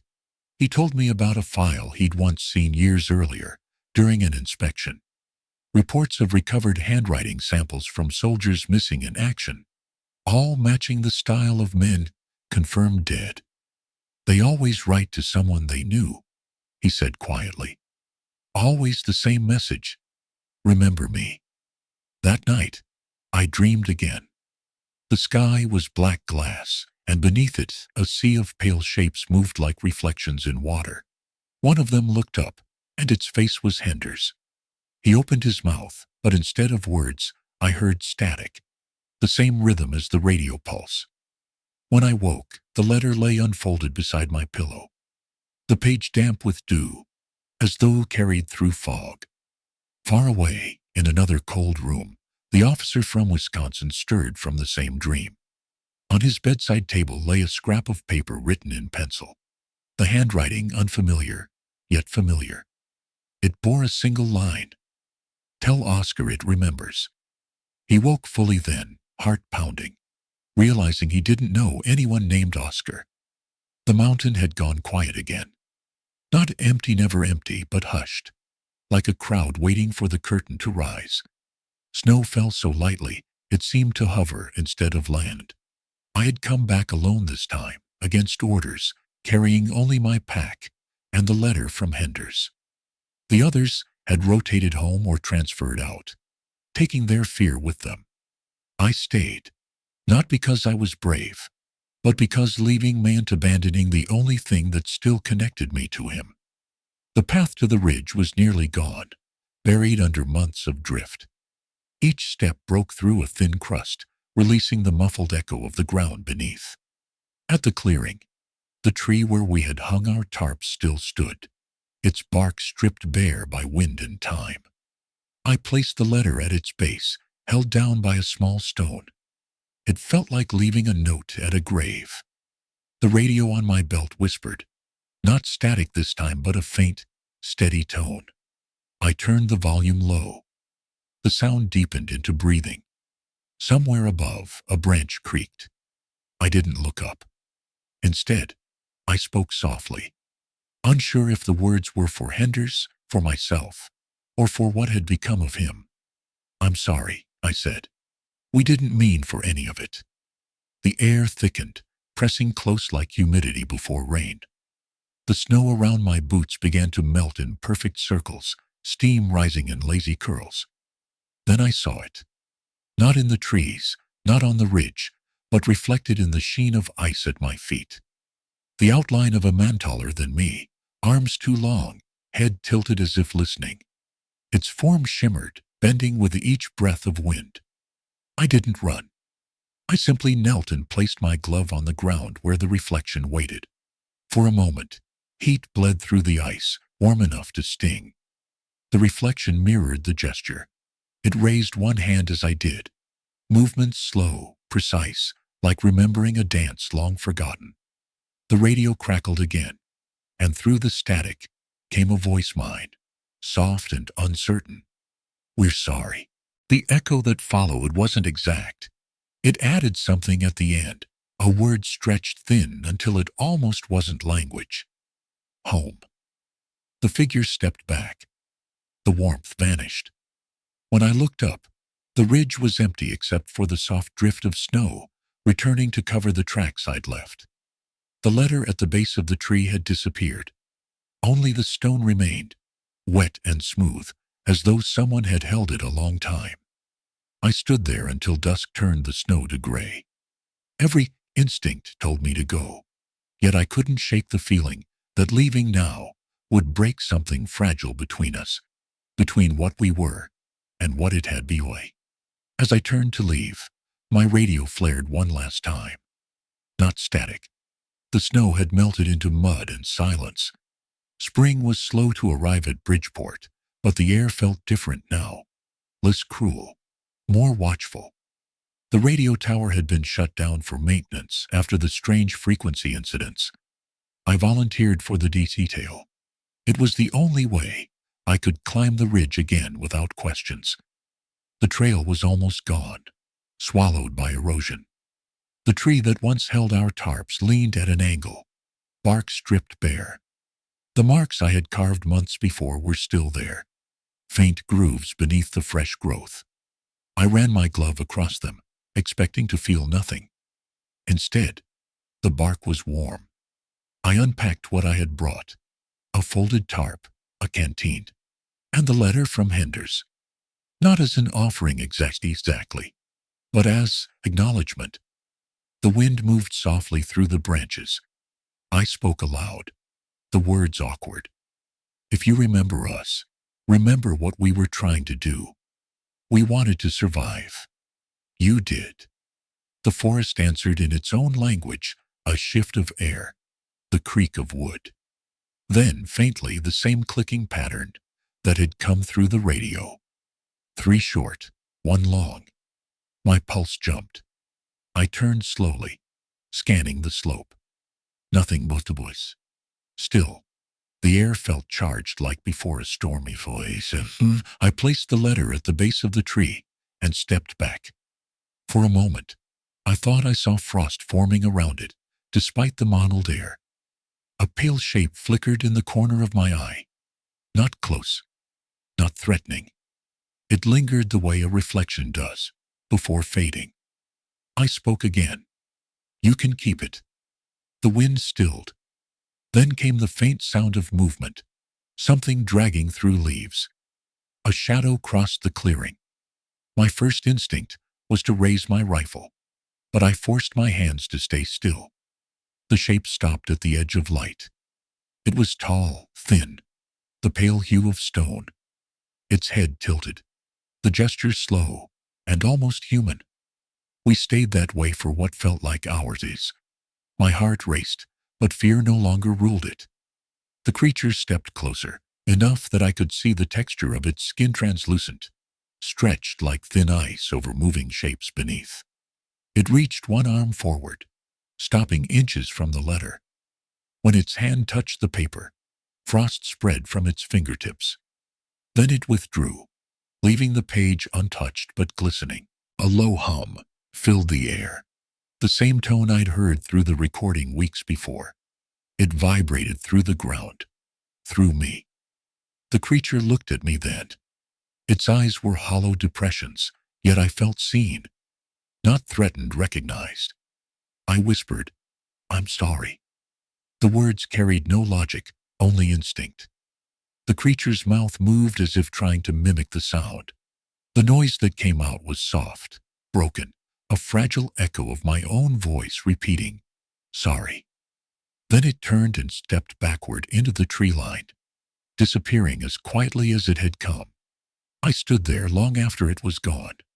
When I finally looked down, the letter was gone too. In its place lay a fragment of cloth dark green, the kind used on old uniforms. Faded across the edge was a name tape, Henders.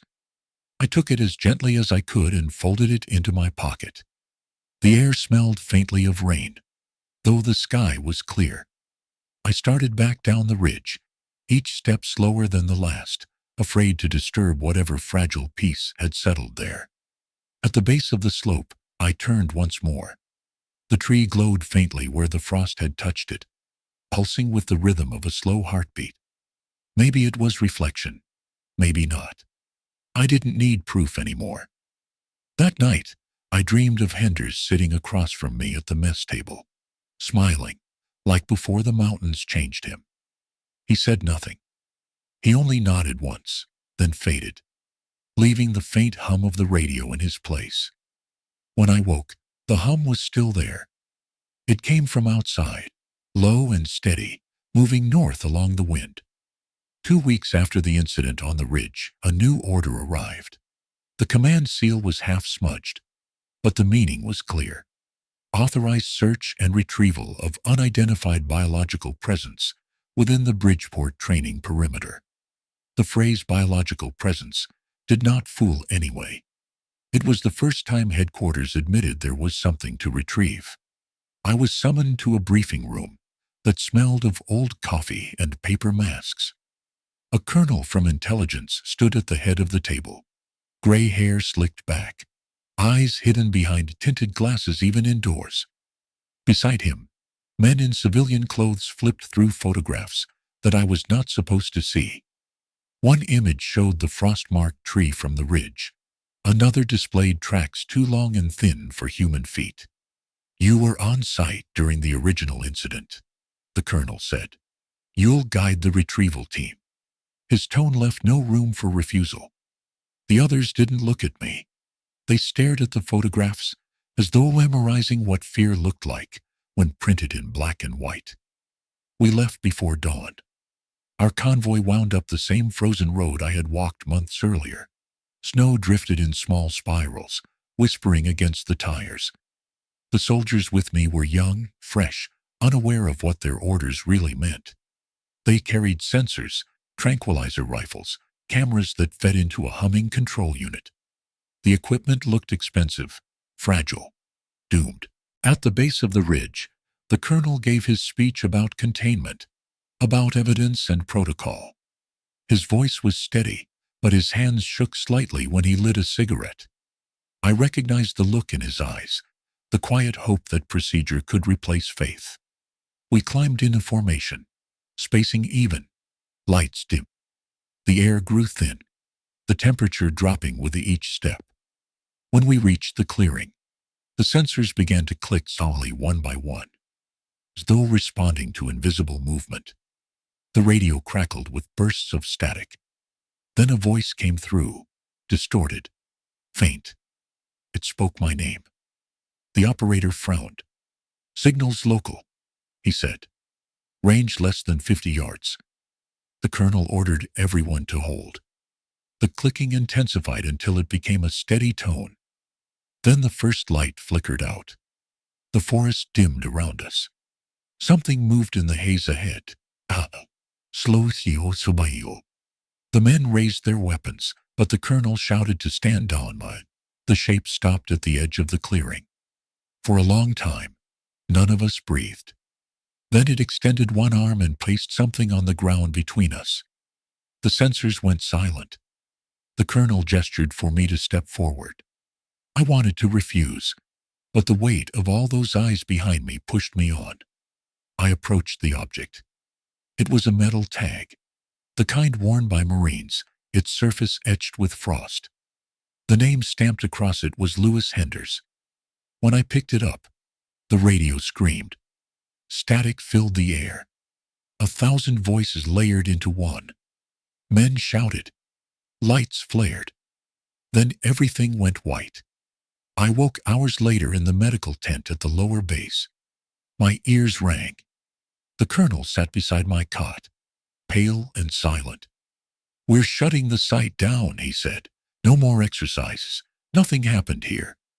I asked about the others. He didn't answer. Outside I saw trucks rolling out, their cargo covered under tarps. Through a tear in one sheet, something pale gleamed under the floodlight, still and fragile, like ice shaped into a body. The colonel noticed me looking. "Don't," he said quietly. "You've seen enough." Before I left, I handed him the tag. He refused to take it. "Keep it," he said. "Someone has to remember." That night, the mountains were silent again. Snow began to fall, erasing the tire tracks, sealing the ground as though nothing had ever been disturbed. I held the tag until my hand went numb. Beneath the surface of the metal, faint warmth pulsed like a heartbeat. In the dark, a low hum rose from the ridge, steady, unbroken, spreading north through the valleys, a signal without end. The footage arrived 2 nights later through an encrypted channel, delivered by a technician who refused to give his name. "You didn't get this from me," he said, placing a hard drive on my desk. "Watch it once, then destroy it." He left before I could speak. The casing was cold, damp with condensation. I waited until the barracks emptied for lights out before plugging it in. The sound came before the sight, an unfamiliar hum that grew into a roar. Nurses looked up from their windows and saw the sky fill with silver wings. Then came the explosions. The first bombs struck the USS Arizona and the USS Oklahoma. The ground trembled. A column of smoke and fire rose into the sky. Sirens wailed.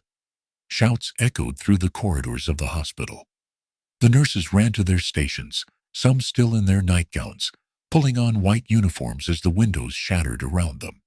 Within minutes, the wounded began to arrive. Men burned and bleeding, carried on stretchers, their clothes in tatters.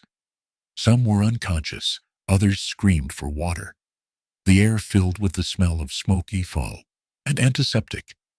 The nurses moved quickly, their hands shaking but steady. There was no time for fear. Lieutenant Annie Fox, the chief nurse, took command. She organized triage in the corridors, assigning stations for surgery, blood transfusions, and morphine. When the electricity failed, they worked by lantern light. She walked through the smoke-filled wards, her voice calm and steady. Later, witnesses said she never once raised it. Outside, the attack continued. Bombs fell across the harbor.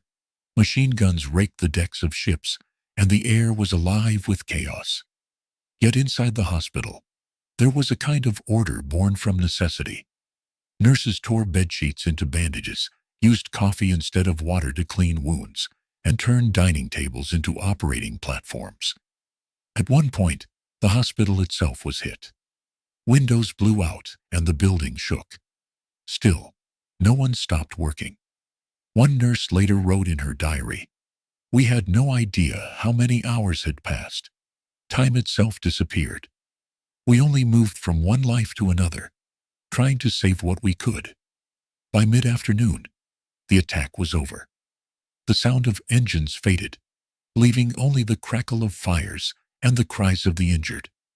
More than 2,000 Americans were dead, and hundreds more wounded. The nurses worked through the night and into the next day, their hands raw, their eyes swollen from smoke and tears. In the days that followed, they continued without rest. The morgue overflowed. They helped tag bodies, prepare lists, and write letters home. Some carried the dead themselves when there were no men left strong enough to do it. For their courage, several nurses were later awarded medals. Lieutenant Annie Fox became the first woman in U.S. history to receive the Purple Heart. Yet when asked about it, she said only, "We did what we had to do." History often remembers the battleships, the planes, and the explosions. But the true heart of Pearl Harbor beat in the hospital that day, in the quiet voices of women who refused to give in to chaos. They did not fight with weapons. They fought with hands, compassion, and endurance. While the harbor burned, they brought life back to the dying one breath at a time. Today, the site of the old hospital still overlooks the water. The memorials nearby tell the story of the ships and the soldiers. But inside the museum, there is a single white uniform, stained and torn, displayed behind glass. It belonged to one of those nurses. If you stand by the window and look toward the harbor, the water is calm again. The air carries the faint scent of salt and flowers. The sound of engines is gone. It was August 6th, 1945. The morning in Hiroshima began like any other. The sky was clear, the air already warm, and the city stirred to life beneath the rising sun. Workers opened shops, children walked to school, and streetcars rattled along the tracks. At 7:30, a tram conductor named Shizuko Miura reported for duty. She was 22 years old, wearing a clean white uniform and gloves. Her route ran through the heart of the city. That morning, she greeted passengers with a smile as they boarded. Some carried lunch boxes, others newspapers. The tram bell chimed. It was an ordinary sound on an ordinary morning. At 8:15, time stopped.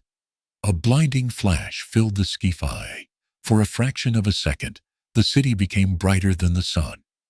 Then came the wave. The shock tore through the air at hundreds of miles an hour, flattening buildings, uprooting trees, shattering windows. The tram vanished in the blast.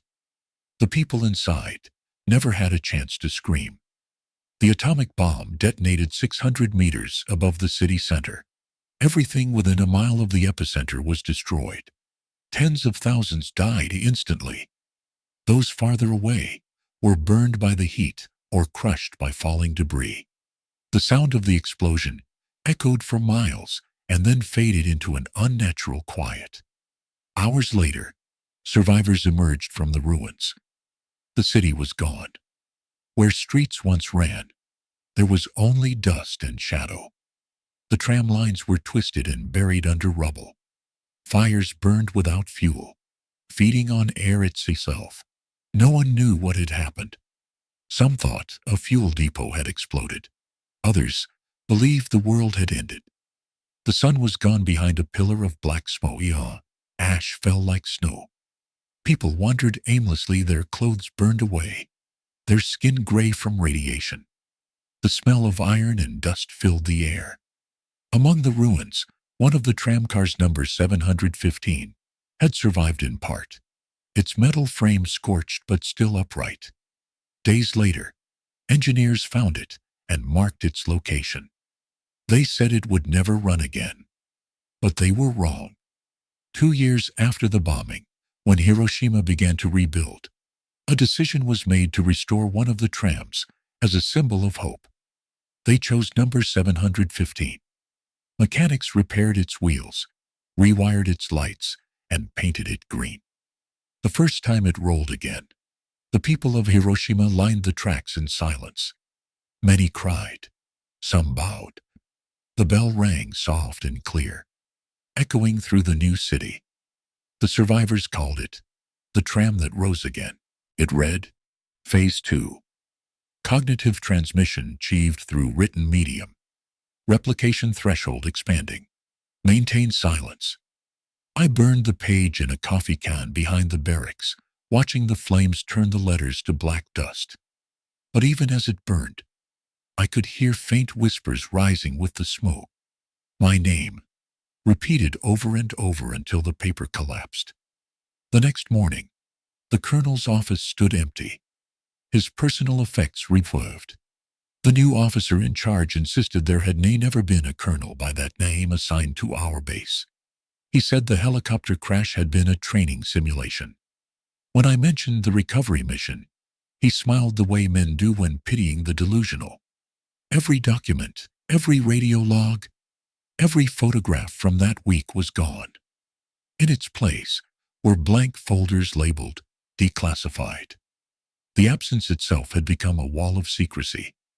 Yet the hum in the walls persisted, faint and rhythmic, as if the silence were learning to speak. That night, I wrote everything I remembered on a single sheet of paper, folded it, and sealed it in my pocket. I didn't know who I was writing for, maybe for Henders, maybe for the thing that wore his shape. The words felt heavier than ink. When I finished, I turned off the lights. From the darkness came a whisper, not from the radio, not from memory, but from the paper itself, the fibers vibrating softly against my leg. The voice spoke only one sentence, calm and certain. You are writing us. I didn't sleep after that. I understood the experiment was still alive, and now the medium wasn't blood or air, where it was language. Every word written, every silence kept, another cell in its growing body. The weather warnings came first, cold front moving fast, winds strong enough to bend trees flat. Fort McCoy had seen worse, but the tone in the meteorologist's voice on the radio carried something else, a tremor that didn't belong to science. He said the storm would arrive after midnight, sweeping east across the forested training grounds. I felt it long before it came, a pressure building behind my eyes like a pulse waiting to break. I should have been far from that place, but some part of me knew the hum was calling again. The discharge papers hadn't stopped the signal. It followed through walls, through distance, through whatever thin barrier separates the living from what remembers them. That night, I drove north under skis heavy with static, headlights cutting through curtains of sleet. The forest loomed black on both sides of the road, motionless and waiting. When the first flash of lightning split the ski-fi, the world turned white. For a heartbeat, I saw everything, the training range, the hills beyond, the old observation tower that hadn't been used in years. Then the darkness fell heavier than before. The car radio flickered to life without my touch. Static first, then the same rhythm I had learned to dread. 3 short, 1 long. The pulse that once came from a creature now came from the sky itself. I left the car on the roadside and followed the sound on foot, boots sinking into mud. The storm roared above, but under it was another noise, a deep vibration that traveled through the ground. Every flash of lightning showed fragments of the world, as if caught between frames. Trees bending backward, branches snapping, shadows darting just beyond sight. The observation tower rose out of the mist like a skeleton of rust. Its top platform swayed in the wind, cables humming in tune with the storm. I climbed, rain stinging my face, each rung slick beneath my gloves. Halfway up I stopped. Something moved along the tree line below, a pale figure walking against the wind, slow and steady, its limbs whipping like cloth, but never losing balance. At the top, the metal floor vibrated with the force of thunder. I set the radio I'd brought on the railing and turned it on. It hissed, then settled into a low tone. The same hum that had haunted Bridgeport filled the air, merging with the wind until it was impossible to tell where nature ended and memory began. Lightning struck nearby, blinding. When vision returned, the figure was at the base of the tower. It looked up. Even through the downpour, I could see its skin glowing faintly blue, like moonlight caught under ice. My hand went to my sidearm, but didn't draw. Instead, I shouted over the storm, "What do you want from us?" The answer came, not as sound but as vibration. The metal under my boots thrummed, shaping the rhythm of speech. To be remembered. The words weren't spoken, they were felt. I leaned over the railing, rain running down my neck. "Henders," I said, though I knew the truth was larger than any one name. The figure raised its hand, palm open. In it, something gleamed, a metal tag, shining despite the dark. My tag. I didn't remember losing it. The wind howled louder, shaking the tower. I took a step back as the lights on the radio flared bright red. Through the speakers came a chorus of voices, layered and distorted. Mine, Henders, the sergeants, even the colonels. They spoke in unison. We never left. The figure began to climb. Each movement was fluid, too fast. I grabbed the radio and slammed it against the railing. But the hum didn't stop. The storm fed it, amplifying until the air itself vibrated. The tower groaned, bolts snapping in protest. I didn't wait to see it reach the top. I climbed down into the storm, slipping, falling, hitting mud hard. When I looked back, lightning struck the tower again. The structure split in two, collapsing in a shower of sparks. For a moment, Everything was light. Through it, I saw dozens of shapes rising from the forest floor, thin, tall, their outlines glowing faint blue, walking toward the wreckage like mourners gathering for a funeral. The rain swallowed them as quickly as they appeared. The hum faded, replaced by the ordinary sound of wind through broken trees. I stood alone, soaked, shaking, unsure if anything I'd seen had been real. Yet in my pocket, something heavy pressed against the fabric. When I reached inside, my fingers touched metal, my tag, warm as blood. I looked toward the hills. The sky there pulsed once more, a soft blue heartbeat moving north. Whatever had been buried at Bridgeport was walking again. When dawn came after the storm, the forest looked as though it had been washed clean of the world. Branches lay twisted in heaps. The ground shimmered with frost, though the air was warm, and silence blanketed everything. I wandered through the wreckage, boots sinking into mud that reflected the pale light. Each step left a perfect print that filled instantly with water. At first I thought I was alone. Then I saw movement on the far ridge, an entire column of figures walking single file along the horizon. The morning mist blurred them, turning bodies into shadows, but their rhythm was unmistakable. Left foot, right, pause, turn. The same cadence drilled into me through years of formation marches. I realized with a slow chill that every motion matched mine exactly. When I stopped, they stopped. When I raised my arm, they did too. A field of silent mirrors. I lifted my radio, though it was dead. The static returned anyway, faint, like breath against glass. The whisper that followed was mine, repeating every word half a second late. I asked who they were. The answer came back in my own tone, but layered with others, hundreds of overlapping voices forming one chorus. We remember. Across the ridge, the figures began to descend. They moved with the smooth precision of soldiers under command, their pale limbs cutting through fog. I felt no fear, only a deep pull, as if the air itself wanted to balance the distance between us. My body swayed forward. Somewhere inside, a part of me knew that to move was to join them, yet standing still felt impossible. A gust of wind tore through the valley, carrying faint echoes of radio chatter numbers, names, coordinates that belonged to men long gone. Each word hit like a memory, waking inside my bones. I fell to my knees, hands pressed to the earth that hummed beneath my palms. The ground vibrated with that same frequency, steady and warm. Then I saw him among the marchers. Henders, his outline clearer than the rest, uniform intact, head tilted slightly as if listening for my next command. I shouted his name. He stopped, raising his arm in salute. The others followed, a forest of mirrored gestures. The sight broke something open in me. All at once, the fear, the guilt, the exhaustion collapsed into something else: recognition. I stood and returned the salute. For a heartbeat, the air between us shimmered. The valley filled with light, faint and blue, pulsing like a living thing. The figures flickered, their shapes dissolving into thin bands of brightness that rippled across the snow.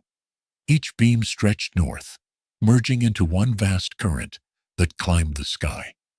The hum grew so loud it drowned thought. I could feel it passing through my chest, rewriting the rhythm of my heart to match its pulse. The world blurred. The ridge, the forest, even the sky seemed to tilt. When it settled again, the column was gone. Only the footprints remained, hundreds of them, all identical to mine. I took one hesitant step forward. The mud swallowed the print immediately, leaving no trace. I felt lightheaded, as if part of me had been left behind with every mirrored stride. On instinct, I looked into the reflection pooled at my feet. A face stared back, pale and thin, its eyes hollow, yet calm. My own. It smiled once, faintly, and whispered, "March."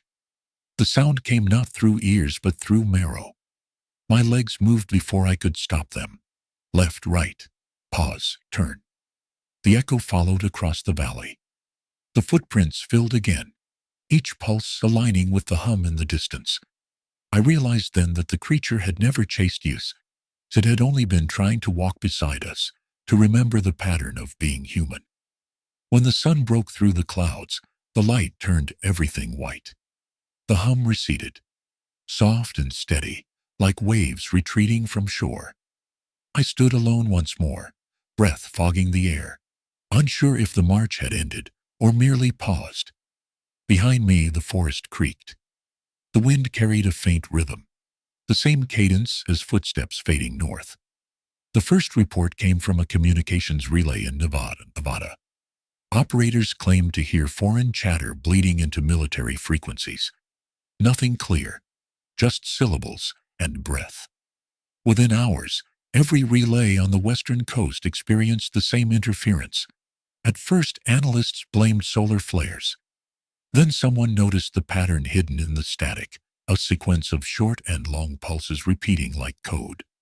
The translation, when slowed and mapped against Morse intervals, spelled one word over and over: remember. I heard it myself that evening, through a small handheld transceiver left over from my time in Bridgeport. I hadn't turned it on in weeks.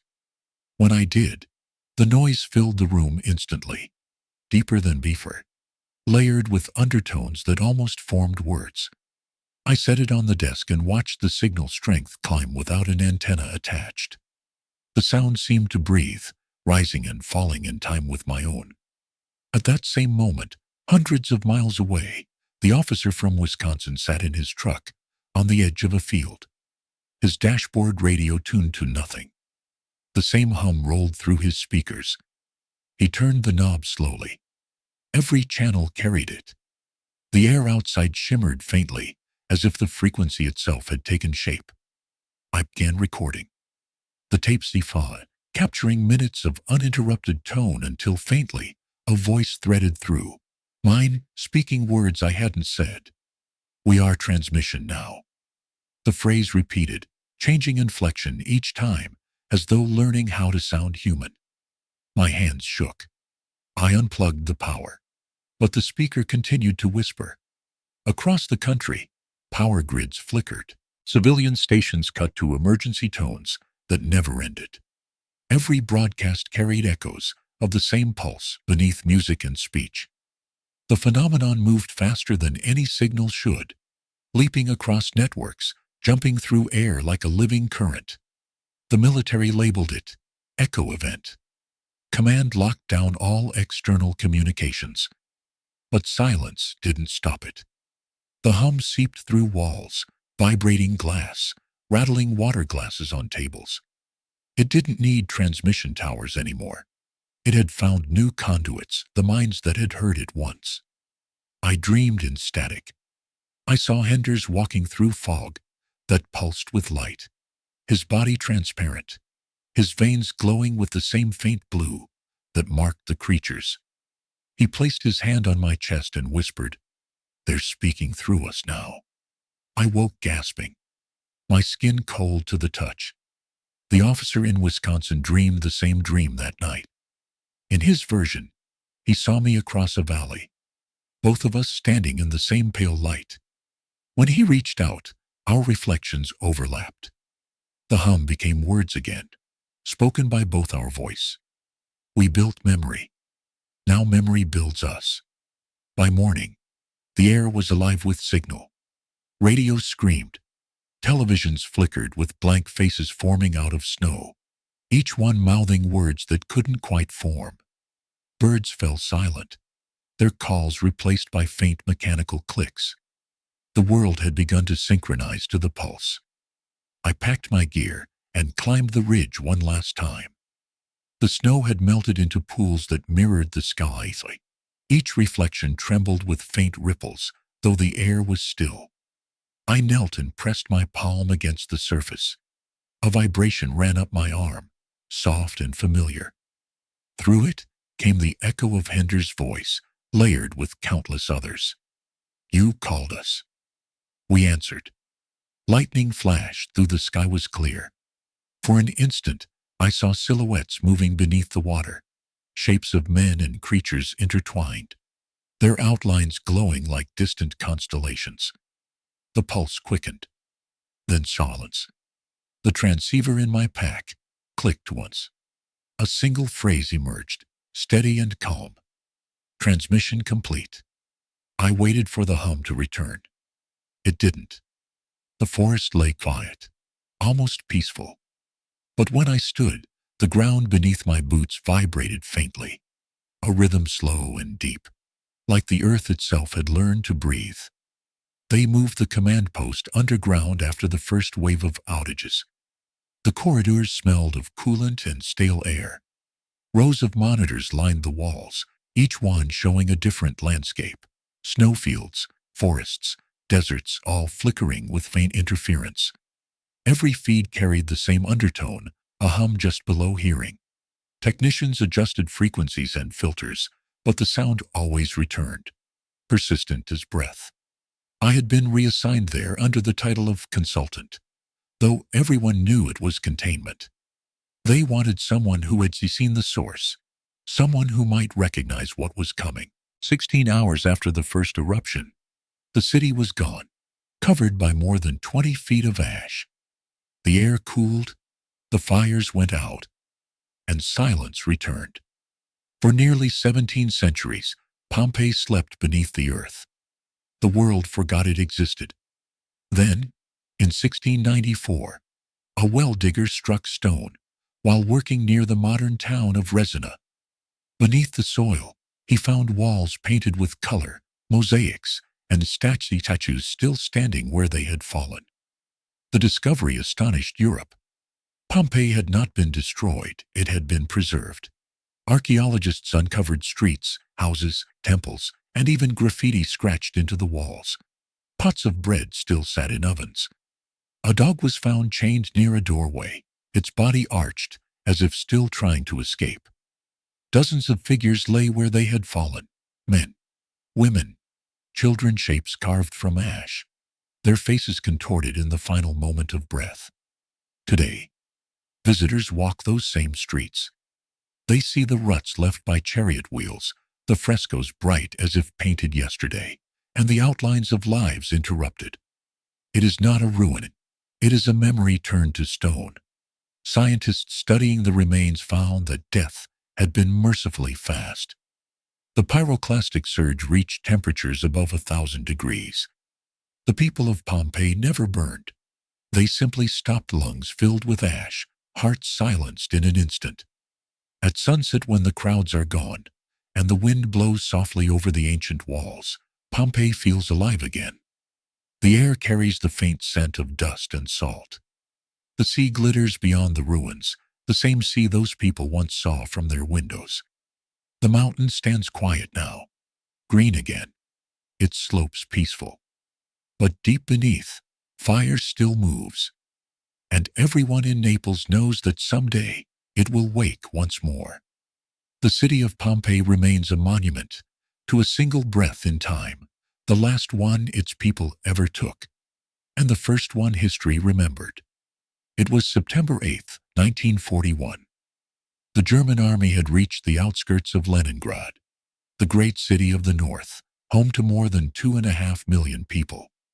The roads in and out were cut off. The trains stopped running. The last food convoys were destroyed by artillery fire. The siege had begun.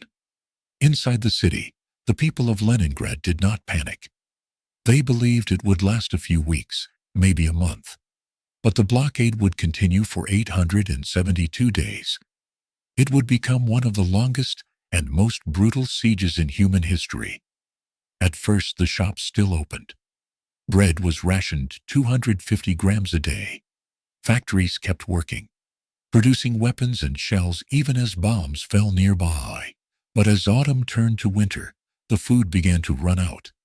By November, the bread was mixed with sawdust and wallpaper paste to stretch the flour.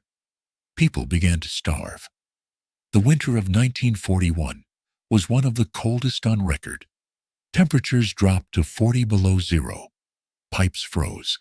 Power failed. The only heat came from burning furniture and books. Water was gathered by breaking ice on the Neva River. Every step outside risked shellfire or frostbite. In apartments across the city, families huddled together for warmth. Many died in their sleep. Others died walking to work or waiting in line for bread that never came. The snow covered the bodies until spring. The city became silent. No laughter, no music, only the crack of distant artillery and the rumble of hunger in every stomach. And yet, the people endured. They refused to surrender. Musicians of the Leningrad Symphony Orchestra gathered what strength they had left and performed Shostakovich's Seventh Symphony in August 1942. Many of the players were so weak they could barely hold their instruments. The performance was broadcast by loudspeakers across the city and to the German lines outside. The sound carried through the ruins, defiant and fragile, a song of survival. The only lifeline to the outside world was across Lake Ladoga, known as the Road of Life. In winter, trucks drove over the frozen surface, bringing food in and carrying evacuees out. The ice cracked under the weight. Bombers attacked the convoys daily. Drivers followed the shattered tracks of those who had fallen through. By the second year of the siege, more than 1 million civilians were dead, mostly from starvation. The official rations dropped to 125 grams of bread a day. People boiled leather belts and wallpaper for food. Children drew pictures of bread in their notebooks. One diary found after the war belonged to a 12-year-old girl named Tanya Savicheva. It contained only a few sentences, each one recording another family member's death. The final entry read, "Everyone is dead. Only Tanya is left." When the siege was finally broken in January 1944, the city was a shell of itself.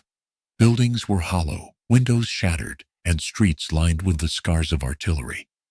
But the people who survived stood tall. They had outlasted hunger, bombs, and the cold. In the aftermath, Leningrad was awarded the title Hero City. But the survivors never called themselves heroes. They said only, "We lived it." Today, St. Petersburg stands rebuilt and alive. Cafes line the Nevai. Music fills the halls of the same theaters that once lay in ruins. Yet under the cobblestones, under the parks and streets, the bones of the siege remain. At the Piskaryovskoye Cemetery, 500,000 people lie in mass graves, marked by simple mounds of earth. The inscription on the monument reads, "No one is forgotten. Nothing is forgotten. Visitors bring bread instead of flowers." When the wind blows across the Neva in winter, it carries a sound faint as breath, an echo of footsteps crunching in the snow, of the whisper of pages turning in Tanya's diary. It was the night of December 2nd, 1984. In the city of Bhopal, India, the air was still and warm. Street vendors closed their stalls. Children fell asleep beside open windows, and the faint hum of factories filled the distance. On the southern edge of the city stood the Union Carbide pesticide plant, a sprawling complex of steel towers and storage tanks. Inside one of those tanks sat 40 tons of methyl isocyanate gaseous substance that should never have been near a sleeping city. At 11:30 p.m., workers noticed a leak. A valve had malfunctioned, allowing water to enter the tank. The reaction was immediate and violent. Pressure built inside the chamber as heat rose past 200 degrees. The safety systems meant to stop it cooling units, scrubbers, and flare had been shut down to save money. The workers tried to act, but it was too late. Just after midnight, the tank ruptured. A dense white cloud hissed into the night, rising above the factory, then rolling outward over the city like fog. The gas spread silently, carried by the wind. Within minutes, it began to kill. People woke coughing, eyes burning, throats closing. Mothers grabbed their children and ran into the streets, But the air outside was worse. The gas burned the lungs from the inside. Some collapsed instantly. Others ran blindly until they fell. The hospitals filled within an hour, but doctors had no idea what they were treating. There was no warning, no antidote, no plan. By sunrise, thousands were dead. The streets were littered with bodies, men, women, and children, lying side by side. Dogs, cows, and birds had fallen where they stood. The silence that followed was unreal. Survivors described the city as a battlefield without a sound. The gas, heavier than air, settled into the low neighborhoods where the poorest families lived. Many who survived the first night lost their sight in the days that followed. Others developed chronic lung damage, skin burns, and neurological problems that would last a lifetime behind. The official death toll was placed at around 3,000. In truth, it was far higher. Some estimates say 15,000 in the first few days, and tens of thousands more in the years after. Generations were affected. Children were born with deformities. Decades later, a legacy written into their blood. When investigators arrived, they found the plant in chaos. Gauges were broken, alarms disabled, maintenance logs falsified. The company's management had known of safety issues for months. In the rush to cut costs, entire systems meant to prevent disaster had been ignored. The world called it the worst industrial accident in history. The people of Bhopal called it something else: murder by negligence. The company's executives fled the country. Compensation trickled in slowly, unevenly. Never enough. The survivors formed their own movements, demanding justice and clean water for their children. Some are still fighting today. The factory was abandoned, its walls left to rot. Even now, decades later, the soil and groundwater around the site remain contaminated. The ruins stand like a monument to greed and silence. Trees grow through the cracks in the concrete. Birds nest in rusted pipes. At night, locals say you can still smell the chemicals when the wind shifts. Yet the people of Bhopal endure. Every December 2nd, they gather in the city center with candles and photographs of those lost. They march in silence, holding signs that read, "We are still here." History remembers Bhopal as numbers and reports. But for those who lived through it, it was a night of blindness, breathlessness, and disbelief. One survivor described it simply: "It was like the air turned against us." If you walk through the old factory today, the sound of your footsteps echoes through the empty halls. Dust drifts down from the beams. The tanks still stand, silent, corroded, watching. And above them, the sky remains clear, as if nothing ever happened. It was April 20th, 2010. The Gulf of Mexico was calm, the sky cloudless, the waves smooth as glass. 41 miles off the coast of Louisiana, the Deepwater Horizon oil rig stood like a city on stilts above the sea. 126 men and women were on board that night. Engineers, drillers, cooks, and crew. Most were thinking about going home. At 9:49 p.m., a burst of mud and gas erupted from the well deep below the ocean floor. It shot up the drill pipe with the force of a cannon, spraying through the rig's deck. For a few seconds, no one moved. They had seen pressure kicks before, but this one was different. The alarm sounded. The crew rushed to seal the blowout preventer, a massive steel valve meant to stop uncontrolled flow. It didn't work. The gas ignited. A fireball rose into the night sky. Visible for 50 miles. The rig shook as explosions tore through the decks. Inside the living quarters, men were thrown from their bunks. Power failed. The halls filled with smoke and screams. Some jumped overboard into the dark water below, 100 feet down. Others tried to reach lifeboats, but the heat was unbearable. At 10 p.m., the communication radios sent their last transmission. "Mayday, Mayday, Mayday." This is Deepwater Horizon. Then silence. Coast Guard helicopters arrived within the hour. They found the rig engulfed in flames, the sea around it burning with oil. Survivors floated in the water, clinging to debris, their faces black with soot. 11 men were missing. They would never be found. The fire burned for 36 hours. On April 22nd, the rig collapsed and sank into the Gulf. But the true disaster was only beginning. The blowout had ruptured the wellhead 1 mile beneath the surface. Crude oil began pouring into the ocean, nearly 5 million barrels over the next 87 days. It was the largest marine oil spill in history. From the air, the slick stretched for miles, a rainbow film over blue water. Onshore, beaches turned black. Pelicans and turtles washed up coated in oil. Entire fishing communities along the coast of Louisiana and Mississippi lost their livelihoods overnight. The Gulf became a graveyard of life. Investigations revealed a chain of negligence. Pressure tests had been ignored. Safety procedures skipped. Warnings silenced. The drive for profit had replaced caution.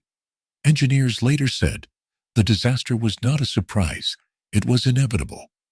The world watched as remote-controlled submarines tried to seal the leaking well. Each attempt failed. The images broadcast live showed black plumes billowing endlessly into the deep, a wound in the earth itself. It took nearly 3 months before a new cap finally stopped the flow. When the leak was sealed, silence returned to the Gulf. But it was a silence of grief, not peace. The ocean floor was scarred. The water carried the memory of fire. 11 lives were gone. And entire ecosystems would take generations to heal. In the aftermath, the company responsible paid billions in fines, but money could not buy back trust. Scientists studied the long-term damage dead coral, deformed fish, and beaches that still bled oil years later. For the survivors, the memories never faded. One man described jumping into the water that night. I hit the sea, and it was on fire, he said. I swam through burning oil, and I remember thinking, this is what hell must look like. Today, the Gulf of Mexico looks calm again. The waves rise and fall, the horizon wide and empty. But beneath that surface lies the well that changed everything, sealed but never forgotten. If you visit the coast near Louisiana at dusk, the water glows orange under the setting sun. It looks beautiful, too beautiful to hide what it once witnessed. The air smells faintly of oat and oil. The sea remembers. It was January 28, 1986. The morning at Cape Canaveral was bright and bitterly cold. A rare frost clung to the launch pad of the Space Shuttle Challenger. Teachers, students, and families across the United States waited in front of televisions to watch the launch. It was supposed to be a day of pride, a day of inspiration. At 11:38 a.m., the countdown reached 0. Flames ignited beneath the solid rocket boosters, and the Challenger lifted off the pad in a roar of fire and smoke. The shuttle rose gracefully into the blue sky, sunlight glinting off its white hull. Inside were 7 astronauts, pilots, engineers, and for the first time, a civilian teacher, Krista McAuliffe. She had promised her students she would teach a lesson from space. Millions of children were watching live, waving flags and cheering as the shuttle climbed higher. At 73 seconds after liftoff, a white plume appeared on the right booster. For a moment, no one noticed. Then the shuttle disappeared in a sudden flash, a bright orange fireball that spread across the ski face. 2 white trails arced outward like broken wings. In the control room, balance fell. The flight director's voice cracked through the headset. Flight controllers here, looking very carefully at the situation. Obviously a major malfunction. On the ground, families stood frozen, their cheers fading into disbelief. What they had seen was the destruction of the Challenger. A small rubber seal, known as an O-ring, had failed in the cold. allowing a flame to escape from the right booster. It burned through the external fuel tank, igniting the liquid hydrogen inside. The shuttle disintegrated at 46,000 feet. The crew cabin was thrown clear, still intact, but the forces were too great. There were no survivors. In classrooms across America, teachers turned off televisions in shock. The dream of ordinary people reaching space had ended in an instant. That evening, President Ronald Reagan addressed the nation. His voice was steady, but soft. The crew of the Challenger honored us by the manner in which they lived their lives. We will never forget them. They slipped the surly bonds of earth to touch the face of God. In the days that followed, the investigation began. Engineers discovered that warnings about the O-rings had been ignored. The night before the launch, some had argued to delay because of the cold weather. Their concerns were overruled. The mission had been pushed forward in the name of schedule and optimism. The report that followed was clear. The disaster was preventable. But the true failure was not technical, it was human. It was the belief that progress could outrun caution. For more than 2 years, the shuttle program was grounded. Changes were made, designs improved, but something else had changed due to the innocence of exploration. The Challenger became a symbol of both ambition and fragility. In 1988, when the shuttles flew again, the first mission carried a piece of Challenger's wreckage aboard. A silent passenger, honoring those lost. The names of the 7 crew members, Francis Scobie, Michael Smith, Ronald McNair, Ellison Onizuka, Judith Resnick, Gregory Jarvis, and Krista McAuliffe, were inscribed on memorials around the world. At Cape Canaveral, a monument stands near the sea. On clear days, you can see the launch pads in the distance, now quiet. Tourists walk past the plaque, reading the words engraved in stone. In memory of those who gave their lives to expand the frontiers of us. If you visit at dawn, the air smells of salt and metal. The Atlantic waves crash softly against the shore. The horizon is the same one they saw that morning, endless, bright, full of promise. The sky remembers. It always does.